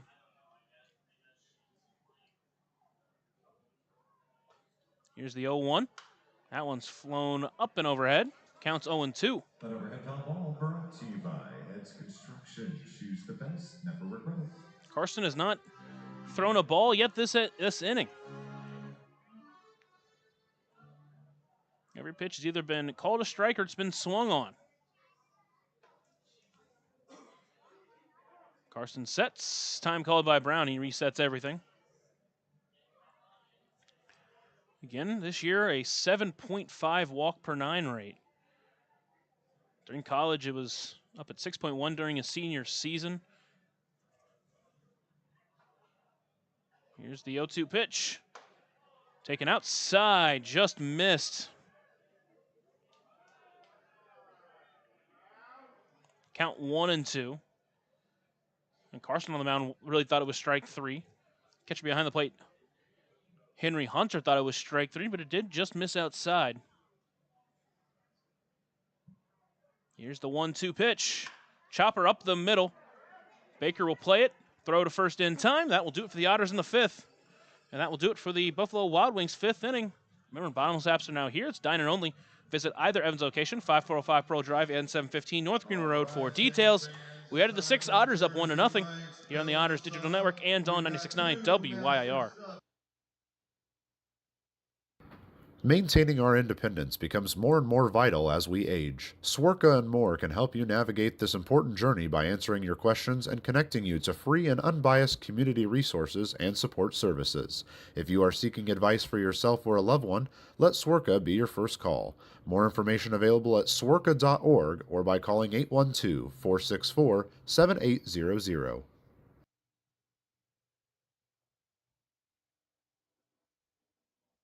Join Smile on Down Syndrome for a rockin' extra experience at their 24th annual Smile Mile Walk on Saturday, October 4th from 9 to noon at the Vanderburgh County 4-H Fairgrounds. Register to walk or donate by visiting smileondownsyndrome.org and come ready to rock it out for an extra spectacular time. All ages and abilities welcome. Right now in Vanderburgh County, over 800 children are in the child welfare system waiting for someone to be their voice, and you could be that voice by becoming a court-appointed special advocate, a CASA volunteer. Donating just a few hours a month of your time can change a child's life forever. Vanderburgh County CASA invites you to join them. Stand up, speak out, be for the child, be a CASA. For more information, visit vandcasa.com. That's VAND-CASA.com.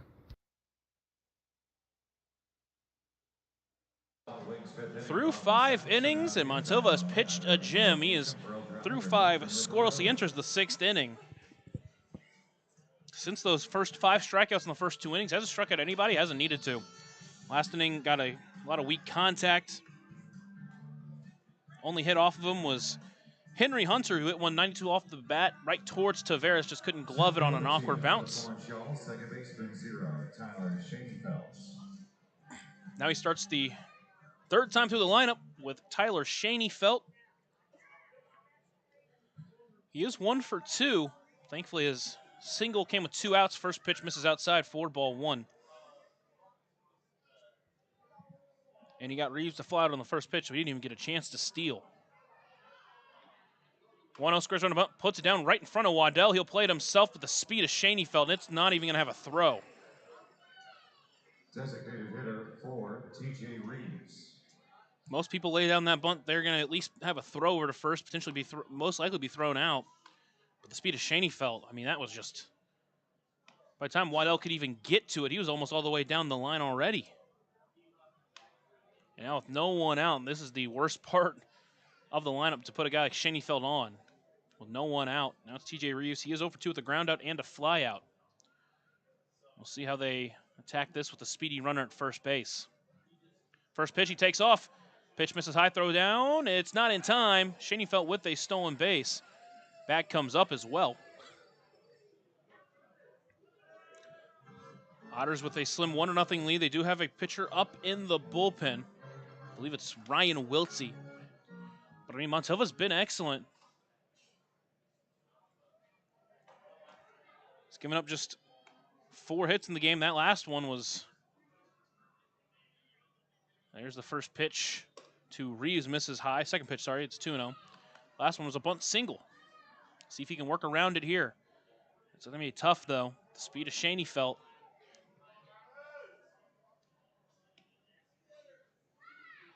Until Vassetz looks back at second. Now delivers the 2-0 pitch. Popped up right side. It's out of play. Overhead foul ball brought to you by Hetz Construction. Choose the best, never regret it.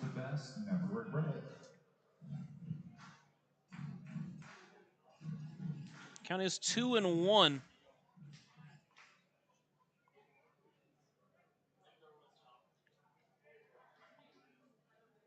Montilva comes set once again. Here's the 2-1 pitch.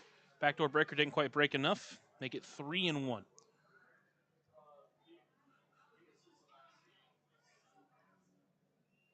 All right, second base is Tyler Shaneyfeld. It would be the tying run in this ball game. Evansville has a slim 1-0 lead they gained in the third inning. 3-1 pitch, taken low, ball 4. The first walk of the game for Montilva. And that puts runners at first and second with no one away for Hank Zeisler. First baseman, 13, Hank Zeisler. Zeisler tonight 0 for 2 with a strikeout and a flyout.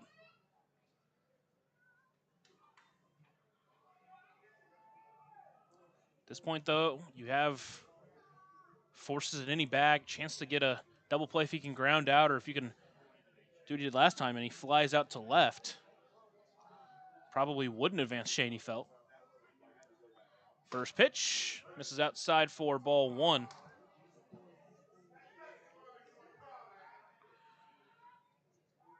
Innings-wise, if Montilva records an out, this will be the longest he goes in a game.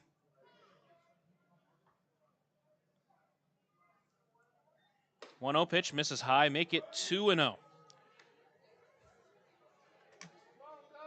Again, it's been a while since he's been asked to go this long.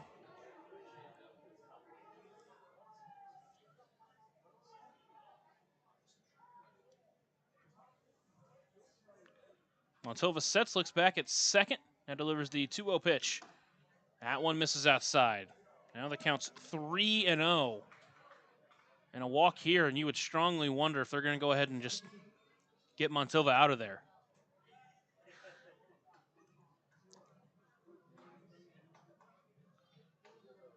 Montilva comes set and delivers a 3-0 pitch. Called strike 1 at the letters. Zeisler is ready to walk down to first base. Your attention, please. We need Alec Green to the Otterston Team Store.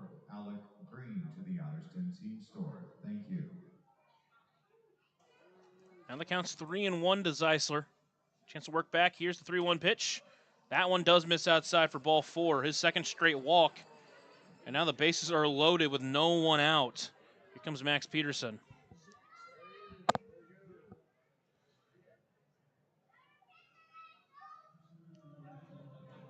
And they will go to their bullpen. It'll be Ryan Wiltsey when we come back after a short break here on the Otters Digital Network and on 96.9 WYIR. Smile on Down Syndrome is celebrating 25 years of serving smiles to the Tri-States Down Syndrome community. Not only do we offer programming and support services, we sponsor annual events that give people with Down Syndrome opportunities to be stars of the show at our World Down Syndrome Day Ice Cream Social and Talent Show, Christmas dinner, and our Smile Mile, which is a day celebrating our Down syndrome community, their families that involve the entire tri-state community, and the highlight of the year when individuals with Down syndrome really shine like a star among smiling supporters. Learn more and find your way to get involved and show your support at smileondownsyndrome.org. Ballet Indiana is made up of local ballet professionals, dedicated parents, and community members in order to provide unique and life-enriching experiences for hundreds of young dancers, while carrying out their mission to inspire a lifelong appreciation for dance for both our dancers and the Evansville community. More information on Ballet Indiana and information about their upcoming performances is available at balletindiana.org. Smile on Down Syndrome has been providing a bright hope for tomorrow to the tri-state region for 25 years, providing smiles, support, and programs for individuals with Down syndrome while raising community awareness to create a brighter world that accepts and understands people with Down syndrome. Learn more now at smileondownsyndrome.org. Maintaining our independence becomes more and more vital as we age. Swerka and more can help you navigate this important journey by answering your questions and connecting you to free and unbiased community resources and support services. If you are seeking advice for yourself or a loved one, let Swerka be your first call. More information available at swerka.org or by calling 812-464-7800.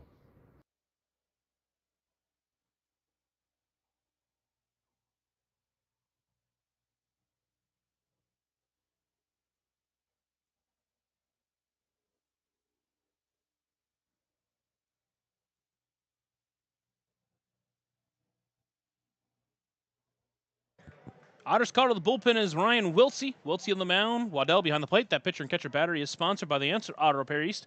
Find your battery needs at the Answer Auto Repair East, located at 2319 North Greenwood Road, or call 812-475-9000. Wiltsey enters in a tough spot here. Bases loaded, no one out, and it's Anthony Brocato at the plate. First pitch to him finds his own 4-strike-1. Obviously, if Wiltsey can get out of this inning scoreless, that would be huge. The 0-1 pitch softly towards second over the glove of Cruz. 1 run will score easily. They're going to send the second run home as well. Throw is going to come in. It's going to be cut off. No, it's not. Throw to the plate, not in time. He's safe. 2 runs score, and Florence jumps out in front. Brocato hit that one off the end of the bat, but his strength showed right there. Just managed to power it over Cruz's head at second. And now runners will be at first and second with no one out. Those runs will be given to Montilva. The runner at second base also would be given to Montilva as Wiltsey tries to work out of this inning without giving up any more runs. That was the first ball to leave the infield of the inning as well. Wiltsey comes set, delivers the first pitch to Michael Ballard. That one misses outside, 4-1.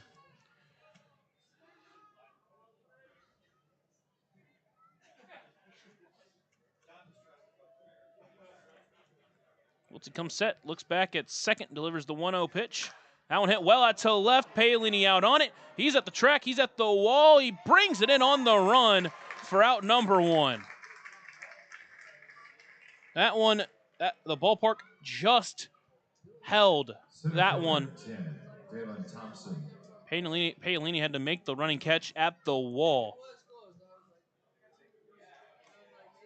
And with 1 away, it's up to Dalen Thompson. Wiltsey is making his 16th appearance out of the bullpen when he's a 4.11 ERA. First pitch to Thompson. Breaker that finds his own 4-strike-1. Made a start back on August 21st in Washington. We went 3 2/3. Did give up 5 runs, but Evansville would end up winning that game. Here's the 0-1. Fastball finds the outside corner. Make it 0-2. And you look at this inning, if Wiltsey can get out of this with just a 1-run deficit, even though it sucks that you give up the lead, you feel good about this team going into the back 4 innings of the ball game. Chance to fight back. Throw back to second base. He is back in time, that being Hank Zeisler. He took a real big jump right as Wiltsey looked at him. He threw it back. But Zeisler was, in fact, back in time. Count still 0-2 to Thompson. Comes set, looks back at second again. Delivers the 0-2 pitch. Swung on and missed, got him way out in front. German American Bank strikeout for Ryan Wiltsey, and there's 2 away. German American Bank strikeout, right fielder 25, Jackson Hauge. That was Jackson Hauge.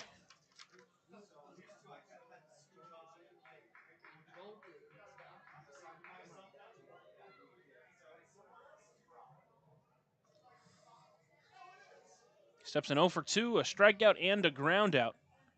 First pitch to him, finds his own 4-strike-1. Wiltsey starting out in front of these batters early. Top of the 6th inning, Florence has taken a 2-1 lead.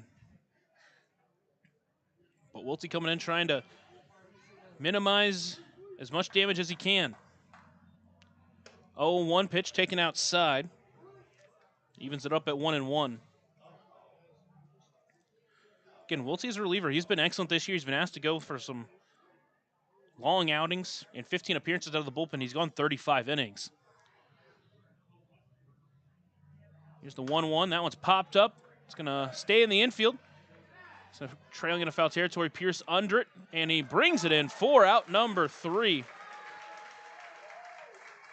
So Wiltsey comes in, does give up a couple of Montilva's runs, but Otters just trail by 1 as we head to the bottom of the 6th here on the Otters Digital Network and on 96.9 WYIR. Join Smile on Down Syndrome for a rockin' extra experience at their 24th annual Smile Mile Walk on Saturday, October 4th from 9 to noon at the Vanderburgh County 4-H Fairgrounds. Register to walk or donate by visiting smileondownsyndrome.org and come ready to rock it out for an extra spectacular time. All ages and abilities welcome. Right now in Vanderburgh County, over 800 children are in the child welfare system waiting for someone to be their voice, and you could be that voice by becoming a court-appointed special advocate, a CASA volunteer. Donating just a few hours a month of your time can change a child's life forever. Vanderburgh County CASA invites you to join them. Stand up, speak out, be for the child, be a CASA. For more information, visit vandcasa.com. That's VAND-CASA.com.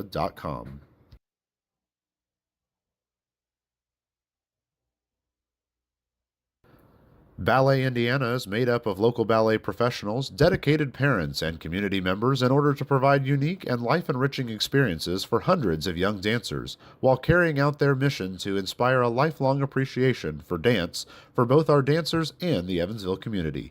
More information on Ballet Indiana and information about their upcoming performances is available at balletindiana.org.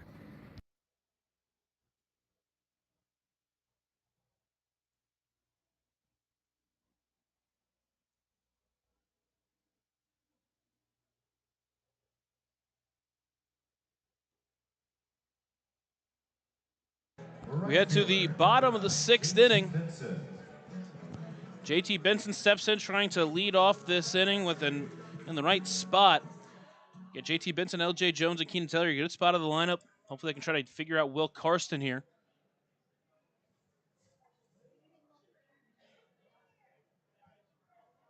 Here's the first pitch to Benson. Finds his own 4-strike 1. Again, Evansville, they've had to play from behind quite a bit this year. They've had to play from behind during this long win streak.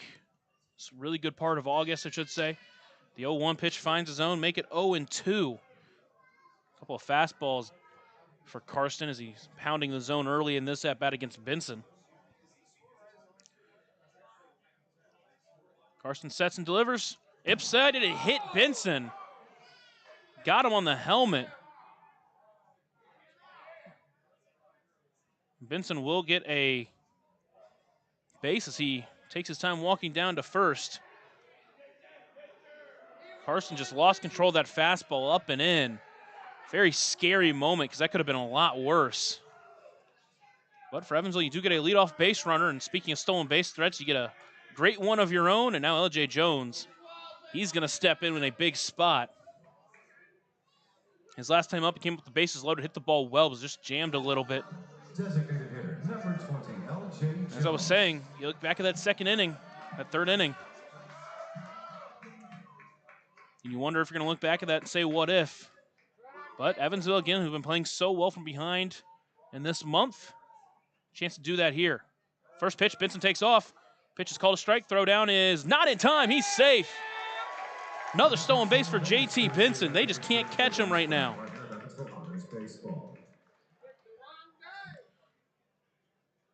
Counts 0-1 as Jones steps in. Benson is stolen base, puts him in scoring position. It's 24th of the season. He's 24 for 26. Here's the 0-1. Swung through that off speed. Got him out in front of the changeup. Make it 0-2. And you wonder, depending on what happens in this at-bat, if there's one away, if we see Benson try to steal third and put himself just 90 feet away with less than 2 outs. He is representing the tying run here in the bottom of the 6th. Here's the 0-2. Swung on and missed. Went after the fastball. There is one away. And now it brings in Keenan Taylor. Taylor tonight 0 for 2. Third baseman, number 12. 1 for 4 last night. He's had some big hits this season. 3 doubles in the series finale against Windy City. Steps in with the tying run in scoring position. We'll see if Benson wants to try to steal third if he can get a good jump. He leads off second. Takes a little bit bigger of a lead. First pitch swinging. Popped up right side. Shaney fell out on it. And he gets under it and brings it in for out number 2. So now it's Stephen Paolini stepping up, trying to Outfielder, number 34, tie this ball game up, but he's had some big hits before.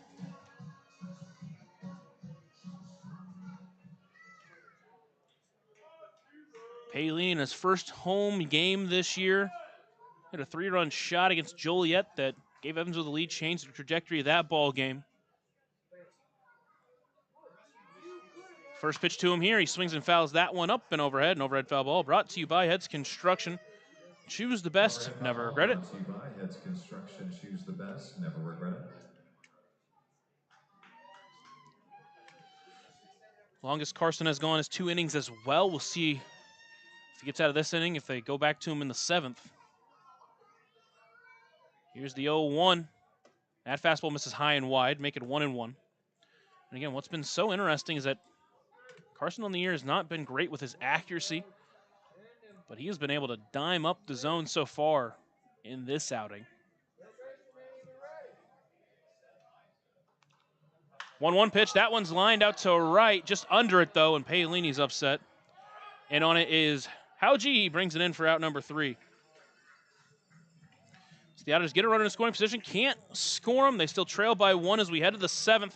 Here in the Otters Digital Network and on 96.9 WYIR. Smile on Down Syndrome has been providing a bright hope for tomorrow to the tri-state region for 25 years, providing smiles, support, and programs for individuals with Down syndrome while raising community awareness to create a brighter world that accepts and understands people with Down syndrome. Learn more now at smileondownsyndrome.org. Smile on Down Syndrome is planning a Rockin' Extra Smile Mile celebrating 24 years of walks to support individuals rocking that extra 21st chromosome on Saturday, October 4th at the Vanderburgh County 4-H Fairgrounds. This event will rock your socks off with a vendor mall, food trucks, face painting, special guest appearances, a Rockin' Extra talent show, and more. To learn more about how to rock at the walk or how to become an event sponsor or even to make a donation, visit smileondownsyndrome.org or text 812-449-6049 for more information. This sponsored event is open to the entire tri-state community. Maintaining our independence becomes more and more vital as we age. Swerka and More can help you navigate this important journey by answering your questions and connecting you to free and unbiased community resources and support services. If you are seeking advice for yourself or a loved one, let Swerka be your first call. More information available at swerka.org or by calling 812-464-7800. Join Smile on Down Syndrome for a Rockin' Extra experience at their 24th annual Smile Mile Walk on Saturday, October 4th from 9 to noon at the Vanderburgh County 4-H Fairgrounds. Register to walk or donate by visiting smileondownsyndrome.org and come ready to rock it out for an extra spectacular time. All ages and abilities welcome. Into the final 3 frames here at Bosse Field. Evansville trails 2-1. Montilva had started this game, went 5 scoreless innings, but ran into some trouble in the 6th. Wiltsey came in, gave up that first single. Florence took a 2-1 lead, but he got 3 straight outs after that. Henry Hunter.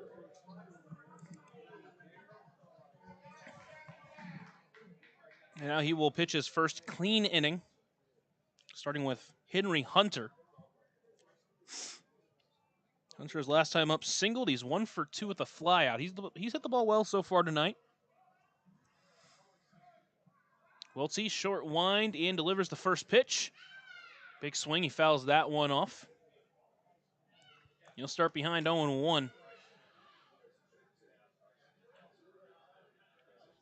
Ottawa, New York, bottom of the 6th inning. Ottawa's taking an 11-1 lead. 0-1 pitch. Called strike 2, outside corner. So barring a late miracle comeback from New York, Ottawa will be a game and a half out in front of New York. They can't clinch the wild card spot this week, but if they win the last two, assuming they win tonight and they win tomorrow, they will need just one win at some point in the weekend or a loss from New York to clinch the wild card spot.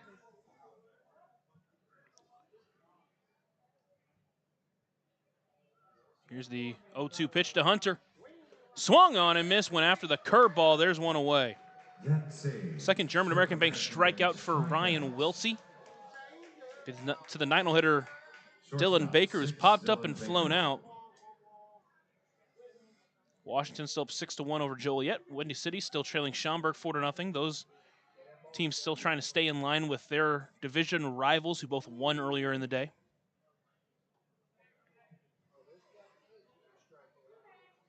Here's the first pitch to Baker. Swung on, fouled off. He'll start behind 0-1. The Otters pitching has done its part. It's given up 2 runs. Montova and Wiltsey, but the hitting has been shut down. What's essentially just been a modified bullpen game. The 0-1 pitch misses low, make it 1-1. The starter, Bradley Wilson, pitched just 1 inning before being pulled. Carter Hines followed. They got a run off of him in his second inning of work. Now Will Carson's pitched 2 innings. That pitch misses low, make it 2-1. Evansville got Montova. He worked 5 scoreless frames before running into some trouble in the 6th. Wilson came in to finish the 6th. He's here in the 7th with 1 away, trying to keep Evansville down just 1. 2-1 pitch on the ground towards short. Tavares dives for it, stops it, long throw to first, in the dirt, not quite in time. Baker beats it out, but what a great play from Crix Tavares to even make it a close one. 0, Tyler Shadyfeldt. Infield single against Wiltsey here, just the 5th of the game for Florence. Evansville just 3 hits in the ball game.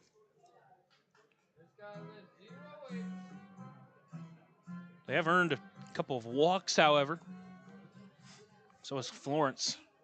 Both of them for Florence came in the 6th. Now it's Tyler Shadyfeldt with 1 away. First pitch finds the outside corner for strike 1. Home plate umpire Dalton James is giving a little bit on the outside part of the plate. Wiltsey willing to take it. Here's the 0-1. Breaker lined out to center field.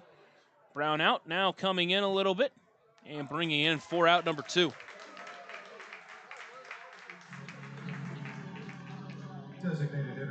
So Wiltsey trying to work around that infield single, brings up TJ Reeves. He walked and eventually scored on the Brocado single in the last inning. That play at home in that 6th was pretty close. Strong throw came in from Benson. It was just behind the runner. First pitch swinging, that one hit out to left. Paolini twisting it towards the wall. He's at the wall and he brings it in for allowed out number 3. So once again, the ballpark just big enough to hold a flyby out to left. And we are through 7.5. You know what that means? It's time for the stretch here at the ballpark. Give you Zane Claudefelter here on the Otters Digital Network. Take me out to the crowd. Buy me some peanuts and Cracker Jack.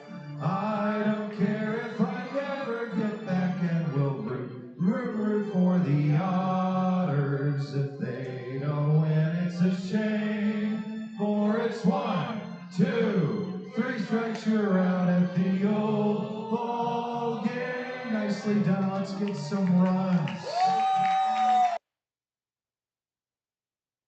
Right now in Vanderburgh County, over 800 children are in the child welfare system waiting for someone to be their voice, and you could be that voice by becoming a court-appointed special advocate, a CASA volunteer. Donating just a few hours a month of your time can change a child's life forever. Vanderburgh County CASA invites you to join them. Stand up, speak out, be for the child, be a CASA. For more information, visit vandcasa.com. That's VAND CASA.com.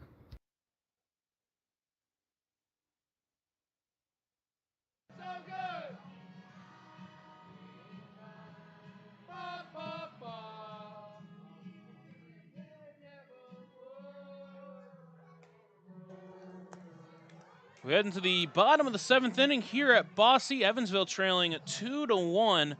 They'll get 7, 8, 9 due up here in the 6th. This is the part of the lineup that did spark the rally in the 3rd. And hopefully they can do it here, led by J.J. Cruz. Will Carson out there for his 3rd inning of work, similar to Carter Hines, the longest he'll go in a game. Again, what is essentially turned into a modified bullpen game for them. 17, J.J. Cruz. Pitching has been the thing that stood out so far for both teams. Just 8 hits total in the ball game after last night's game that featured 10 runs in the first 3 innings. First pitch to Cruz, big swing, but he can't catch up to the fastball. He'll start behind 0-1. Again, Carson's just had his stuff tonight. Hasn't missed too much, just missed on 1 pitch that hit Benson. That one drilled out to deep right. Howgie over towards it. It's at the track. It's at the wall. And he brings it in on the run. That was a loud out number 1 for Evansville. The catcher, number 1. Just didn't get enough behind it. And with 1 away, it's Chase Waddell. That felt good off the bat of Cruz. We've seen him do that before. Just couldn't quite hit it out of the ballpark, and with 1 away, Waddell will step in. He is 1 for 1. He's reached both times, a walk and a single. Third baseman over there, Ballard, plays him in case of a bunt. First pitch misses inside, 4-1.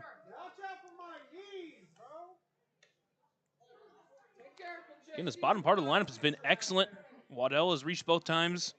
Tavares has laid down a good sack bunt both times. Cruz hit the ball hard so far. The 1-0 pitch, that one called strike 1, just a bit above the zone.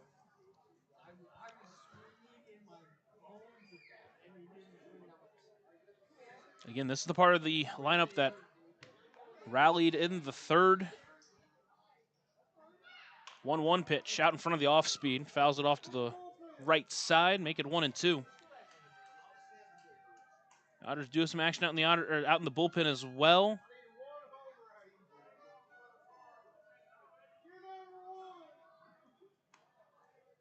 I believe it's McAuliffe out there getting up and warm. Here's the 1-2. Swung on and missed one after the fastball, and there's 2 away.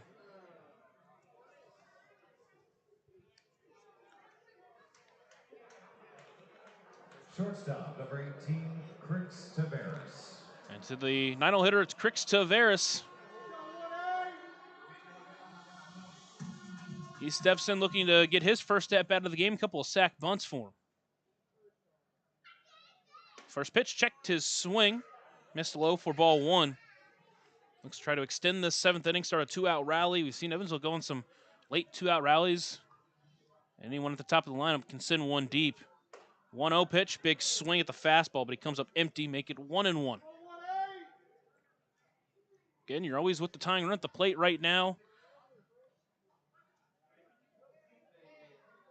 1-1 pitch, that one misses high and wide, and make it 2-1.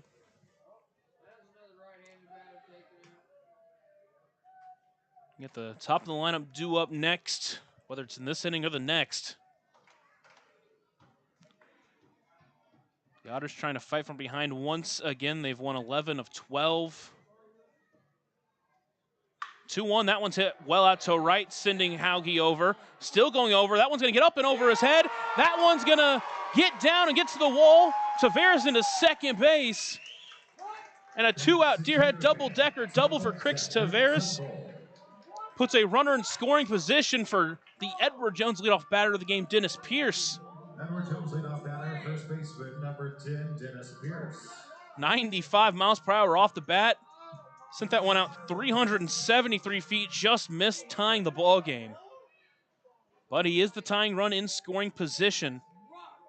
Pierce, who's 0 for 2 with a walk. If he can find a hit here, could tie the ball game. First pitch fastball, misses high for ball 1.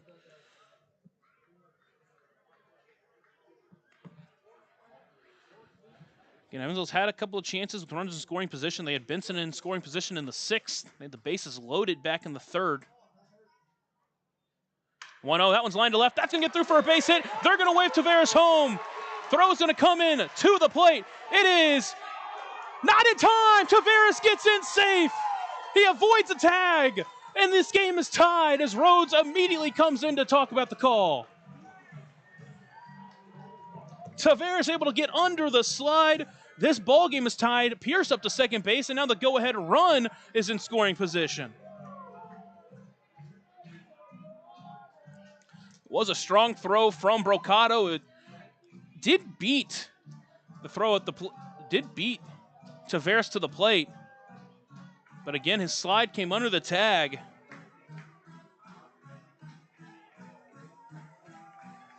And just like that, a couple of two-out hits, Evansville's tied this ball game, and Graham Brown steps up a chance to give him the lead.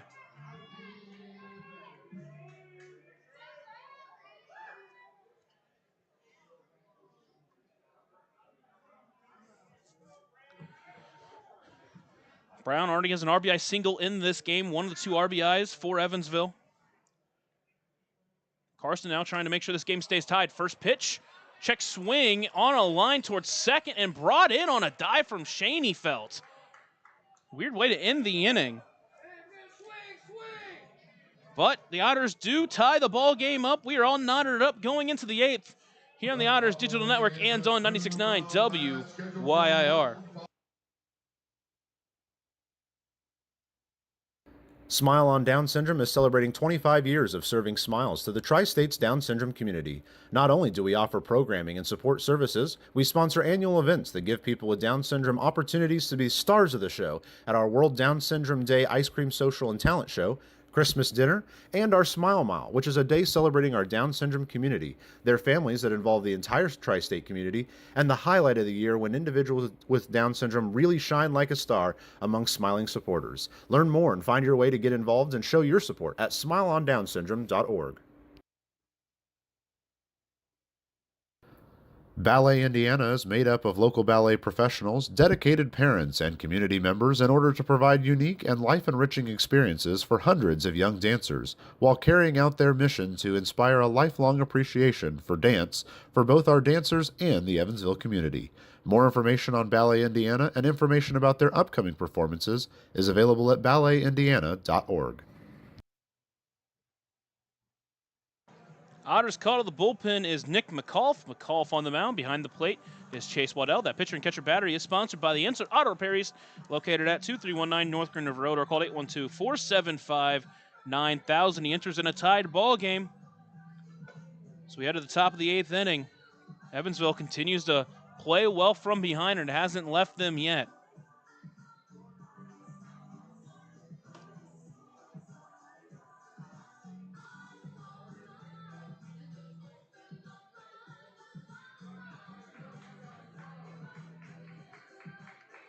He will face the big-time hitter Hank Zeisler to begin his night. McAuliffe has really settled in 13, Hank Zeisler. here at the back end of the Otters bullpen. Had a couple of rough games for him a few weeks ago, but he has found his good stuff as the first pitch just misses outside for ball one. Just didn't quite get it down enough. He's working from the windup. Here's the 1-0 pitch. That one misses high as well. Home crowd not a fan of it. Decent sized crowd, very vocal crowd so far tonight. Here's the 2-0 pitch. That one does find the zone outside corner. Make it 2-1. Golf has had a really good three-outing stretch. Earned the win against Joliet, where he went an inning and two-thirds back on the 17th. 2-1 breaker. Beauty of a pitch. Finds his own, make it 2-2. Worked his August 21st game where he earned the save in that 10th inning. Got 3 straight outs after giving up that leadoff single. Then here against Windy City, worked a scoreless inning as well, where he struck out one and faced the minimum. And you'd love for him to try to do that here as well. But a dangerous man in the box right now. You got a dangerous part of the lineup coming up. Zeisler with 21 home runs on the season. 2-2 pitch lined up and overhead. An overhead foul ball brought to you by Heads Construction. Choose the best, never regret it.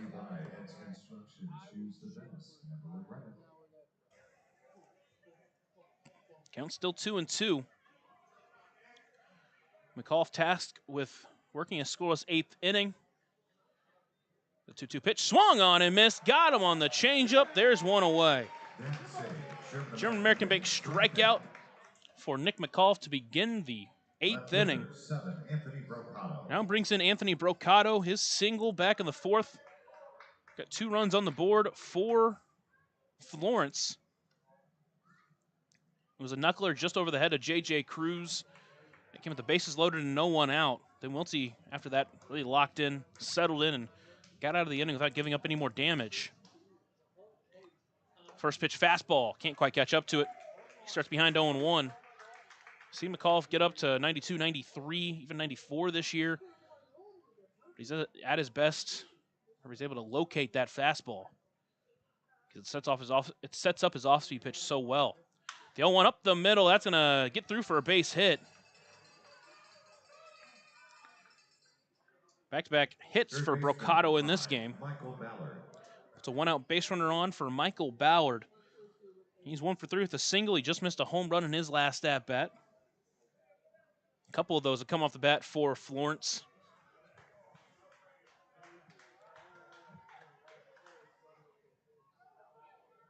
Ballard on the season, 5 home runs, entering the game with a .293 batting average.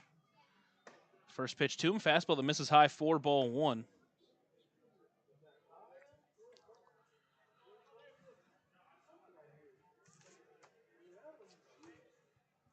McAuliffe takes a look over at first base, now comes set.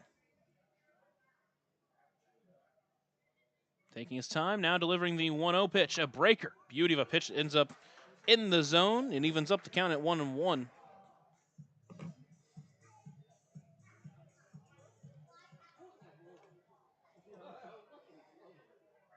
Ottawa does extend their lead. They're up 12-1 over New York. So again, has pretty much locked up that game. Runner does take off. Pitch fouled back. Count now at 1-2, and Brocato will have to make his way back to first base.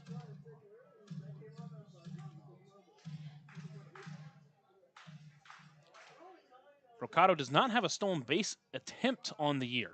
So it looked more like a hit and run opportunity. Trying to just get something going by moving the runner. Here's the 1-2 pitch. In the dirt, good take from Ballard. Make it 2-2.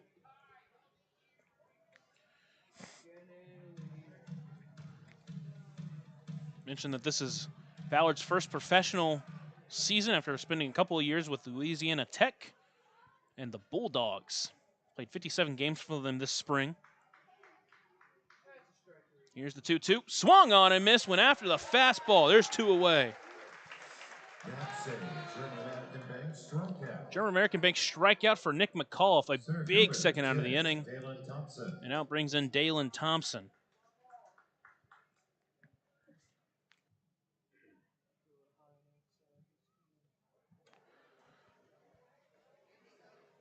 McAuliffe comes set, delivers the first pitch. A breaker. Got him out in front of that one. Bit of an ugly swing and counts 0-1.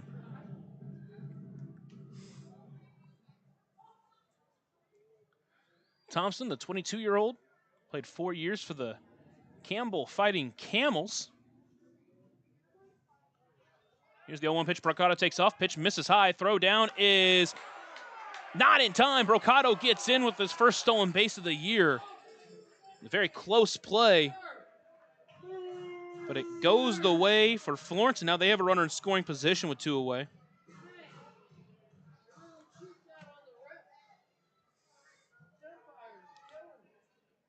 And now a quick conversation between Waddell and McAuliffe. Now there's a runner in scoring position. Obviously a base hit could give Florence a late lead.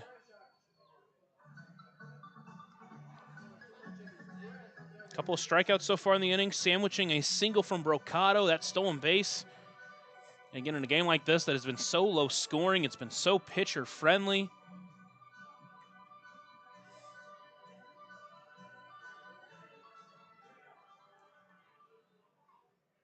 You understand just how important keeping that run from scoring is. Counts 1-1 to Thompson.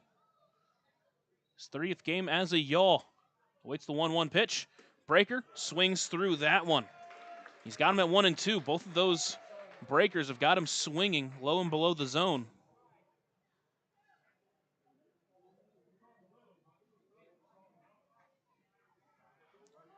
McAuliffe looks in. He shakes once, now agrees and sets. Looking back at second. And delivering the 1-2 pitch. On the ground towards short. Tavares plays it. Throw to first is in time. No, it gets past Pierce and gets all the way to the wall. Florence is going to take the lead on a defensive mistake from Evansville. Right fielder, 25, Jackson Hauge. That should have ended the inning. Instead, the inning continues, and now Evansville's going to have to play from behind once again.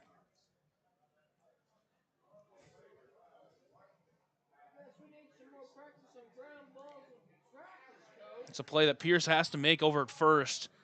Evansville's played some good defense this season, but played some good defense in this game. But that's one you need your team to make. Now it's Jackson Hauge. He steps in 0 for 3. First pitch up the middle. That's going to get through for a base hit. Graham Brown will play it. They're going to send the runner home. Throw's going to come to the plate, and it's going to be not in time. Hauge doesn't even, I should say Thompson doesn't even slide. And now McCauley's instantly out. Bang, bang play. Weird that Thompson didn't slide. I don't think he got the tag on there in time, but it's tough to tell. And again, an inning that should have already been over just gets worse for Evansville.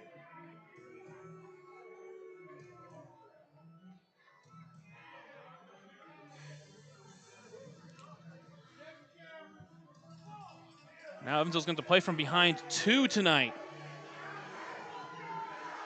First pitch single from Hauge extends the inning to Henry Hunter. Henry Hunter. You're fired! You do not have a job anymore, sir. It looks like on the replay he was in safely, at least that's what I think. But You're too old. Retire. That's it. this unfortunate turn of events for Evansville.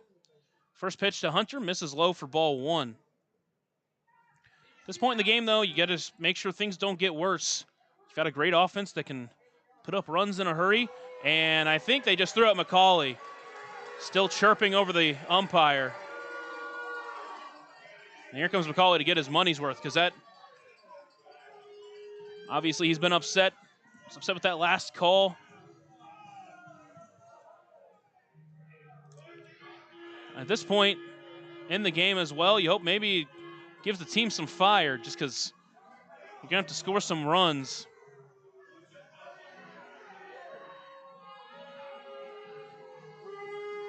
McCauley steps off. I don't think he was expecting to get tossed. I don't think he said that much, but it is what it is.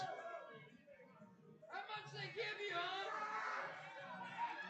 how much There's still some chirping between Blake McKnight, the first base umpire, and the Otters dugout. walk up earlier? How much they give you?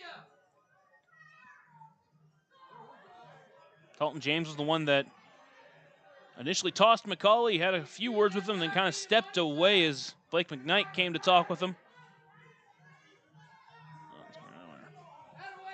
Either way, counts 1-0. Otters going to play from behind. At this point, you just want to make sure it's not by any more than what it already is. Here's the 1-0 pitch. That one misses low for ball 2. A couple of pitches in the dirt for McAuliffe. And again, you kind of put yourself out there in a situation where you had the inning over, maintaining the tie, and then defense doesn't pick you up. First pitch single from Hauge, and now you missed a couple of pitches. Got to try to find your way to finish off this inning strong. Here's the 2-0. That one on the ground towards second. Pass, Cruz. That's going to get in the outfield.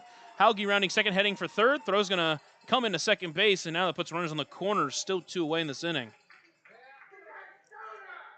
Shortstop, 6, Dylan Baker. When it rains, it pours. And here comes Max Peterson. No one warming up in the Otters bullpen. Get your exercise in. So as they have a conversation, Just tough situation here.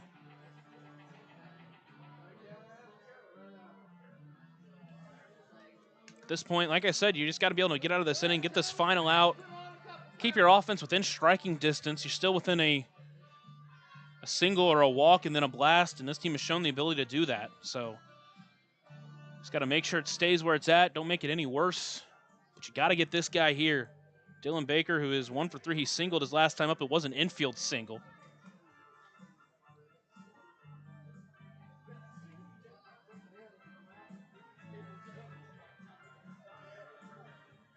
All games staying pretty much where they're at right now.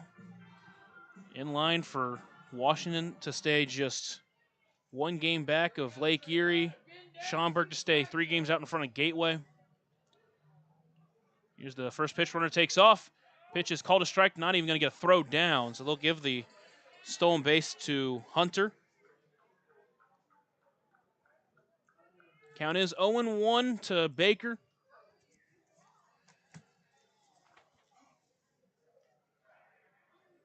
He got his first hit of the series. And then his last at bat, that one finds his own. McAuliffe ahead 0-2. Again, just got to find a way to get this guy here. Time called by Baker. Trying to reset, trying to break this one open.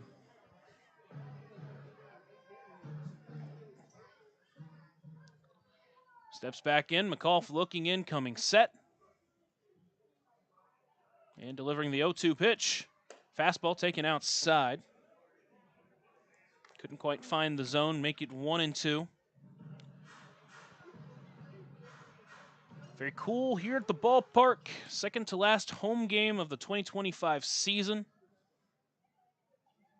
You'd love to see the Otters try to come back in this one, but you gotta keep this deficit where it's at. Here's the 1-2 pitch. Swung on and missed in the dirt. Waddell have to pick it up and make the throw down to first. He will. That'll be in time for out number 3.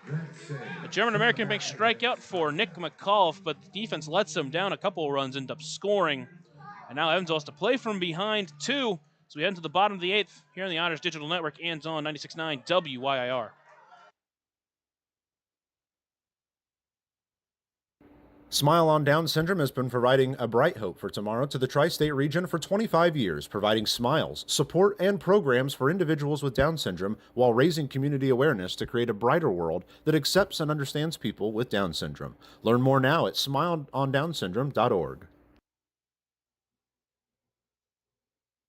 Smile on Down Syndrome is planning a Rockin' Extra Smile Mile celebrating 24 years of walks to support individuals rocking that extra 21st chromosome on Saturday, October 4th at the Vanderburgh County 4-H Fairgrounds. This event will rock your socks off with a vendor mall, food trucks, face painting, special guest appearances, a Rockin' Extra talent show, and more. To learn more about how to rock at the walk or how to become an event sponsor or even to make a donation, visit smileondownsyndrome.org or text 812-449-6049 for more information. This sponsored event is open to the entire tri-state community.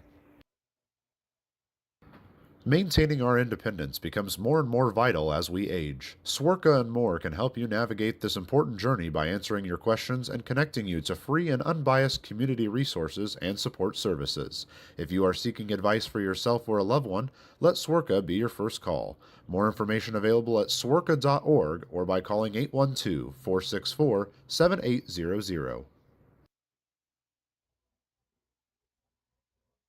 Join Smile on Down Syndrome for a Rockin' Extra experience at their 24th annual Smile Mile Walk on Saturday, October 4th from 9 to noon at the Vanderburgh County 4-H Fairgrounds. Register to walk or donate by visiting smileondownsyndrome.org and come ready to rock it out for an extra spectacular time. All ages and abilities welcome. Florence called to the bullpen is Seth Maddox. Maddox on the mound behind the plate is Henry Hunter. That pitcher-catcher battery is sponsored by the Answer Auto Repair East. Find your battery needs at the Answer Auto Repair East, located at 2319 North Green River Road, or call 812-475-9000. Maddox entering his 10th game with Florence. He's pitched to a 2.89 ERA. He's earned 2 saves, a 2-1 record. Earned a save his last time out against Gateway. We'll see if they want to use him for 2 innings here. He's got 2 innings before. See if they want to use him for a 2-inning save. First pitch. This is inside 4-1. JT Benson to face him. Got Benson, Jones, and Taylor. Just need a couple of runs over these next 2 innings. Again, this team has shown the ability to do that. You'll be able to see that here. Here's the 1-0 pitch. Fastball taken high, make it 2-0. Got to find a way to get someone on base, so a walk here for Benson would be excellent. He's 0 for 2. He reached on a hit by pitch his last time up, stole a base. Here's the 2-0. Swung and fouled that off himself. Dribbles itself back into the pitcher. He'll get a new baseball, though. Count 2-1.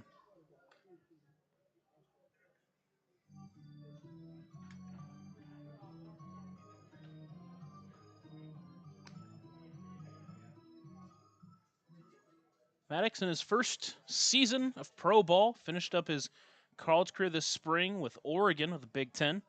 He had a 2.41 ERA and 21 appearances.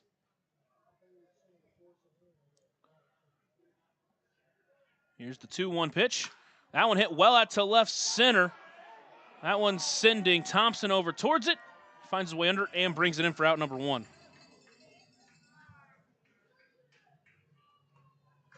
Just couldn't get enough of that one.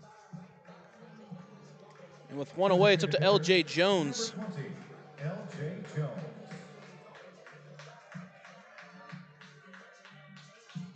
Jones in this game 0 for 3. Love to see him try to get on base here.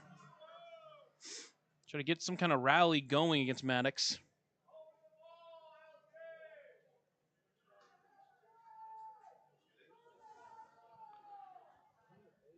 Here's the first pitch to him. Finds his own 4-strike 1. And LJ, last series against this Florence team here at Bosse Field, had a couple of big hits, a couple of walk-offs.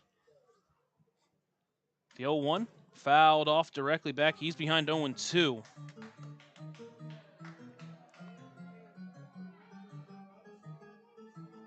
An 11-10 ball game where he had 3 hits.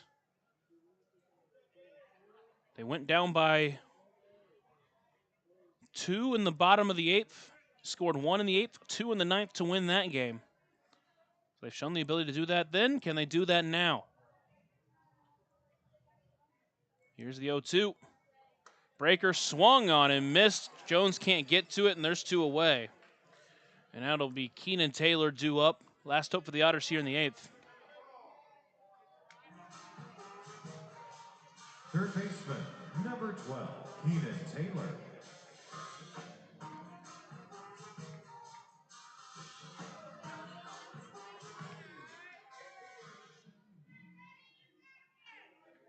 Saw in the last inning, Evansville use a 2-out rally to tie the ball game. First pitch misses outside for ball 1.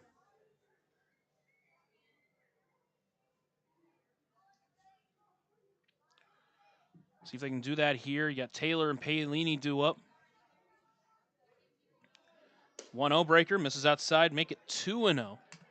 Trying to use that breaker here to get Taylor swinging, but some good takes.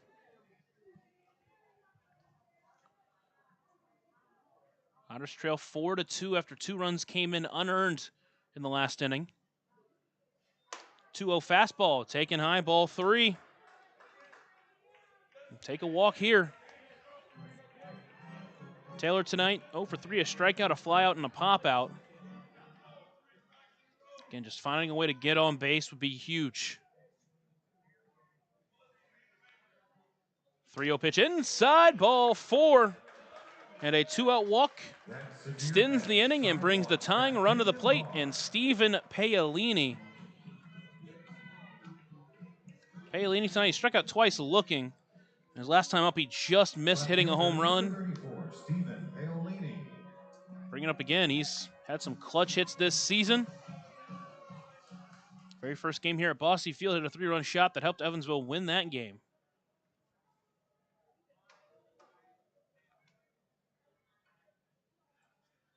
First pitch swinging. That one hit out well to right center. That one's towards the gap, and it is brought in by the center fielder. It is caught by Dalen Thompson for out number 3. He's somehow able to get over towards it.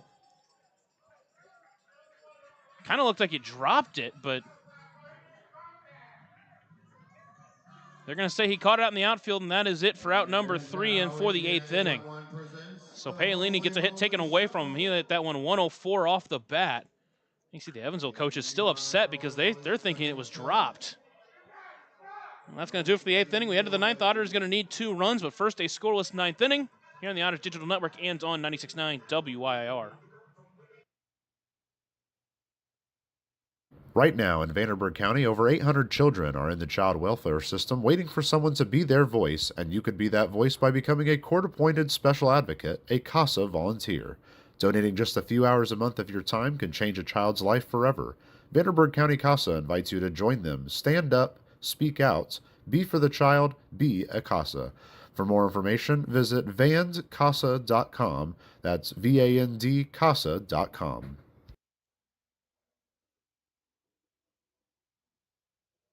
Smile on Down Syndrome is celebrating 25 years of serving smiles to the Tri-States Down Syndrome community. Not only do we offer programming and support services, we sponsor annual events that give people with Down syndrome opportunities to be stars of the show at our World Down Syndrome Day Ice Cream Social and Talent Show, Christmas dinner, and our Smile Mile, which is a day celebrating our Down syndrome community, their families that involve the entire tri-state community, and the highlight of the year when individuals with Down syndrome really shine like a star among smiling supporters. Learn more and find your way to get involved and show your support at smileondownsyndrome.org.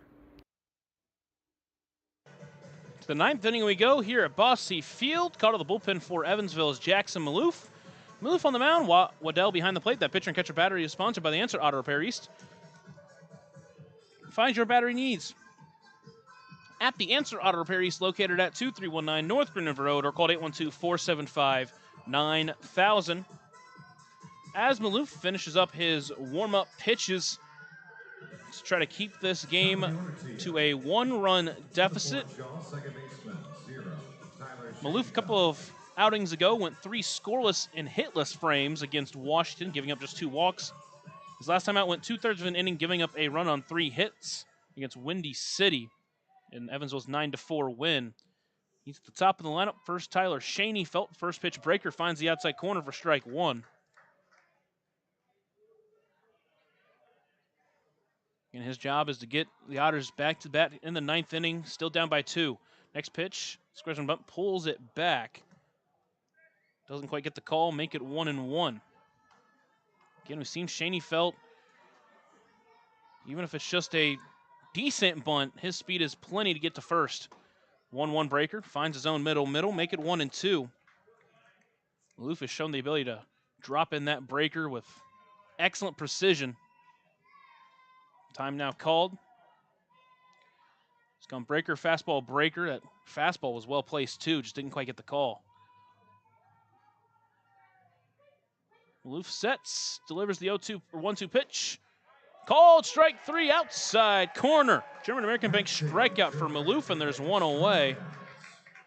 Shaney felt can't believe it, but that was a dot of a pitch. And with 1 away, it'll bring up TJ Reeves. Evansville jumped out in front in the 3rd inning, 1-0. All pitchers in the game had been looking good, but 2 runs for Florence in the 6th gave him the lead. First pitch to Reeves, breaks on a curveball for strike 1. Put them up 2-1. Evansville tied it in the bottom of the 7th with a 2-out rally. And then with 2 outs, had a chance to get out of the 8th inning, but a mistake from Dennis Pierce over at first, not bringing the ball in. Kept the inning going. That's chopped towards 3rd. Taylor will play it foul territory. The count will move to 0-2. 1 run scored on that play, kept the inning alive. Eventually another run came in to score, and Evansville now has to play from behind 2.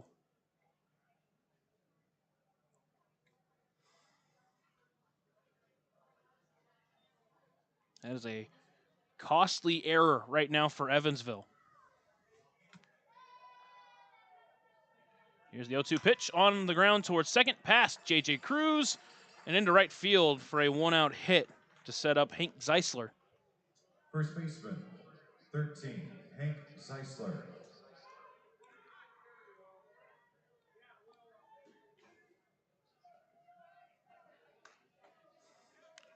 Zeisler in this game, he's 0 for 3 with a walk.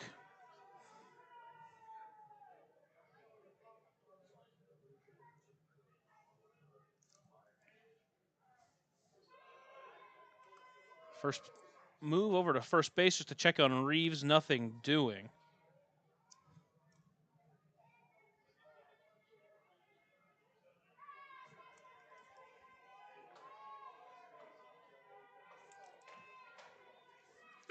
First pitch in the zone to Zeisler for 0-1. Didn't just notice they changed the hit to an error back in the 5th inning. Gave it to Crix Tavares on that hard hit ball towards him. So there's 2 errors in the game for Evansville. And again, the second one, the costly one, the one that cost Evansville 2 runs.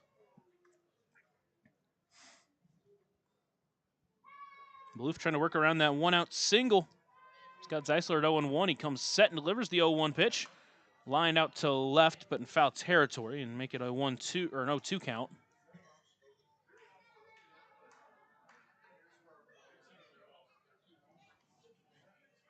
So he's got him at 0-2, does Maloof. Lefty v lefty matchup with Zeisler. 0-2 pitch on the ground towards first. Pierce will play to go to second for 1 in time. Back to first, not quite in time. To get the lead runner, though, and a good play from Pierce, and there's 2 away. Left fielder, 7, Anthony Brocato. That brings up Anthony Brocato. He singled back in the 8th inning with 1 out, eventually scored on the error at third base.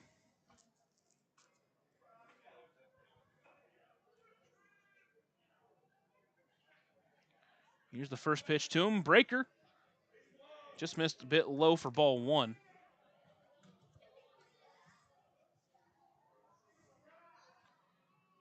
The Otters coming into this game just 1 game back of Florence, trying to tie them in record. Throw to first base, nothing doing. But it's going to require a 9th inning rally. The only question is how much that they're going to need.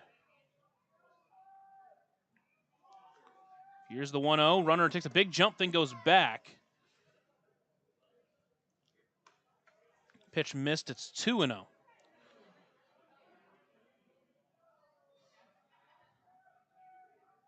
So Brocato out in front, 2-0. A dangerous batter to give head start in the count to. The 2-0 pitch, big swing, but can't catch up to the fastball. Make it 2-1. The Otters in the 9th inning will have their 7, 8, 9 batters do up. J.J. Cruz, Chase Waddell, and Crix Tavares.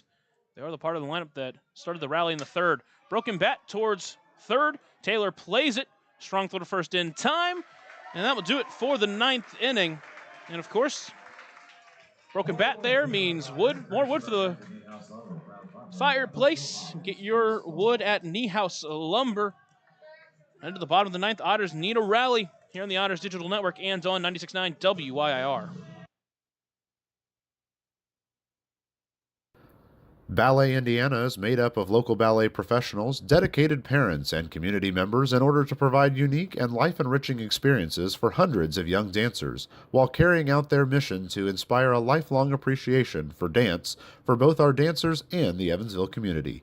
More information on Ballet Indiana and information about their upcoming performances is available at balletindiana.org.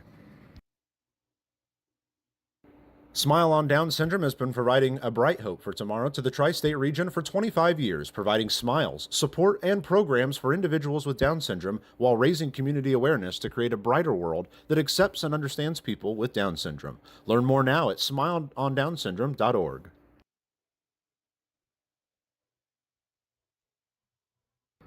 Maintaining our independence becomes more and more vital as we age. Swerka and More can help you navigate this important journey by answering your questions and connecting you to free and unbiased community resources and support services.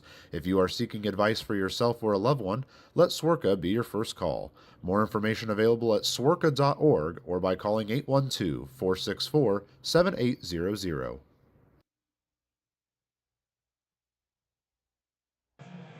To the bottom of the 9th we go. Otters need 2 runs.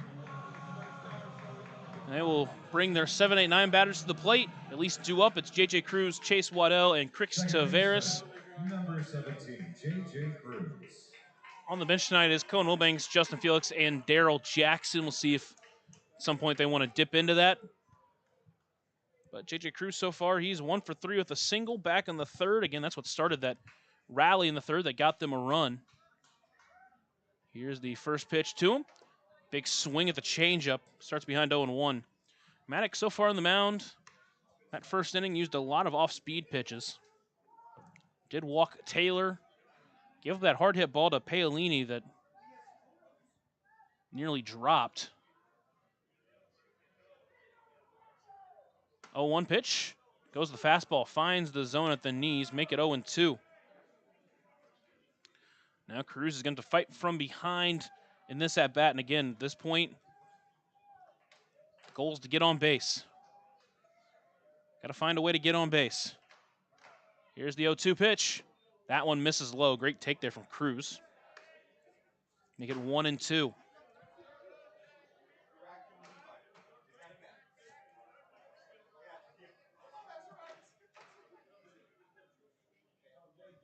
Maddox sets, delivers the 1-2 pitch. Swung on deep center field. It's going to bring in Thompson, and he will camp under it for out number 1. Cruz just out in front of that off-speed pitch. Got it a little bit jammed, and with one away, it's up to Chase Waddell. And again, his job is just to find a way to get on base.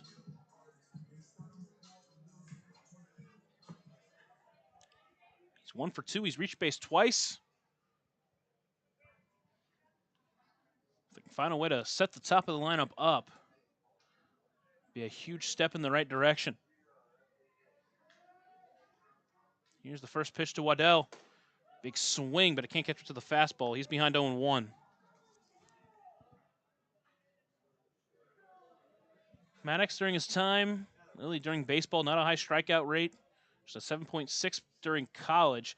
Had a high walk rate, but he knocked that down to 3.9 during his senior year, and so far just a 1.9 with Florence. The 0-1 pitch misses inside, and Waddell evens it up at 1-1. You get a 2.41 ERA in Big Ten baseball. It's always tough to achieve. He's become a very high leverage bullpen arm for Florence. Here's the 1-1 pitch. Went after that one, didn't mean to. Now he's behind 1-2. Earned his first career save against Schaumburg back on August 6th. Earned 2 wins back on the first 2 games in August against Evansville. 1-2 pitch, went back foot breaker. Waddell wasn't swinging, make it 2-2. Then Ernest saved his last time out against Gateway back on the 22nd. Waddell with the 2-2 count. Maddox sets and delivers. Popped up left side. Out on it is Baker. And he gets under it and brings it in for out number 2. And the Otters are down to their final out. Brings up Crix Taveras, who doubled his last time up. He's 1 for 1. And he needs to find a way to get on base. You have to get on base somehow. In front of the top of the lineup. Keep this game alive. Taveras had another double, already 6 during his Otters career. First pitch swinging. Big swing, but comes up empty. He'll start behind 0-1.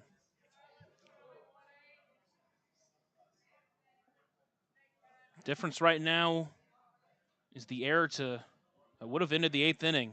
Instead, extended the inning. The run scored on that play. Another run scored the next play. 0-1 pitch misses inside. Good take. Make it 1-1.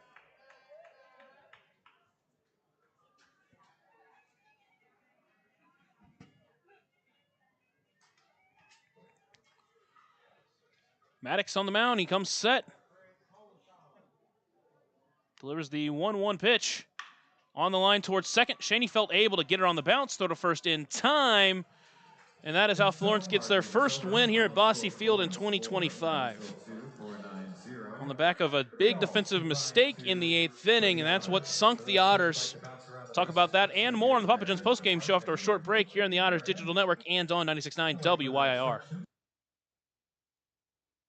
Join Smile on Down Syndrome for a rockin' extra experience at their 24th annual Smile Mile Walk on Saturday, October 4th from 9 to noon at the Vanderburgh County 4-H Fairgrounds. Register to walk or donate by visiting smileondownsyndrome.org and come ready to rock it out for an extra spectacular time. All ages and abilities welcome.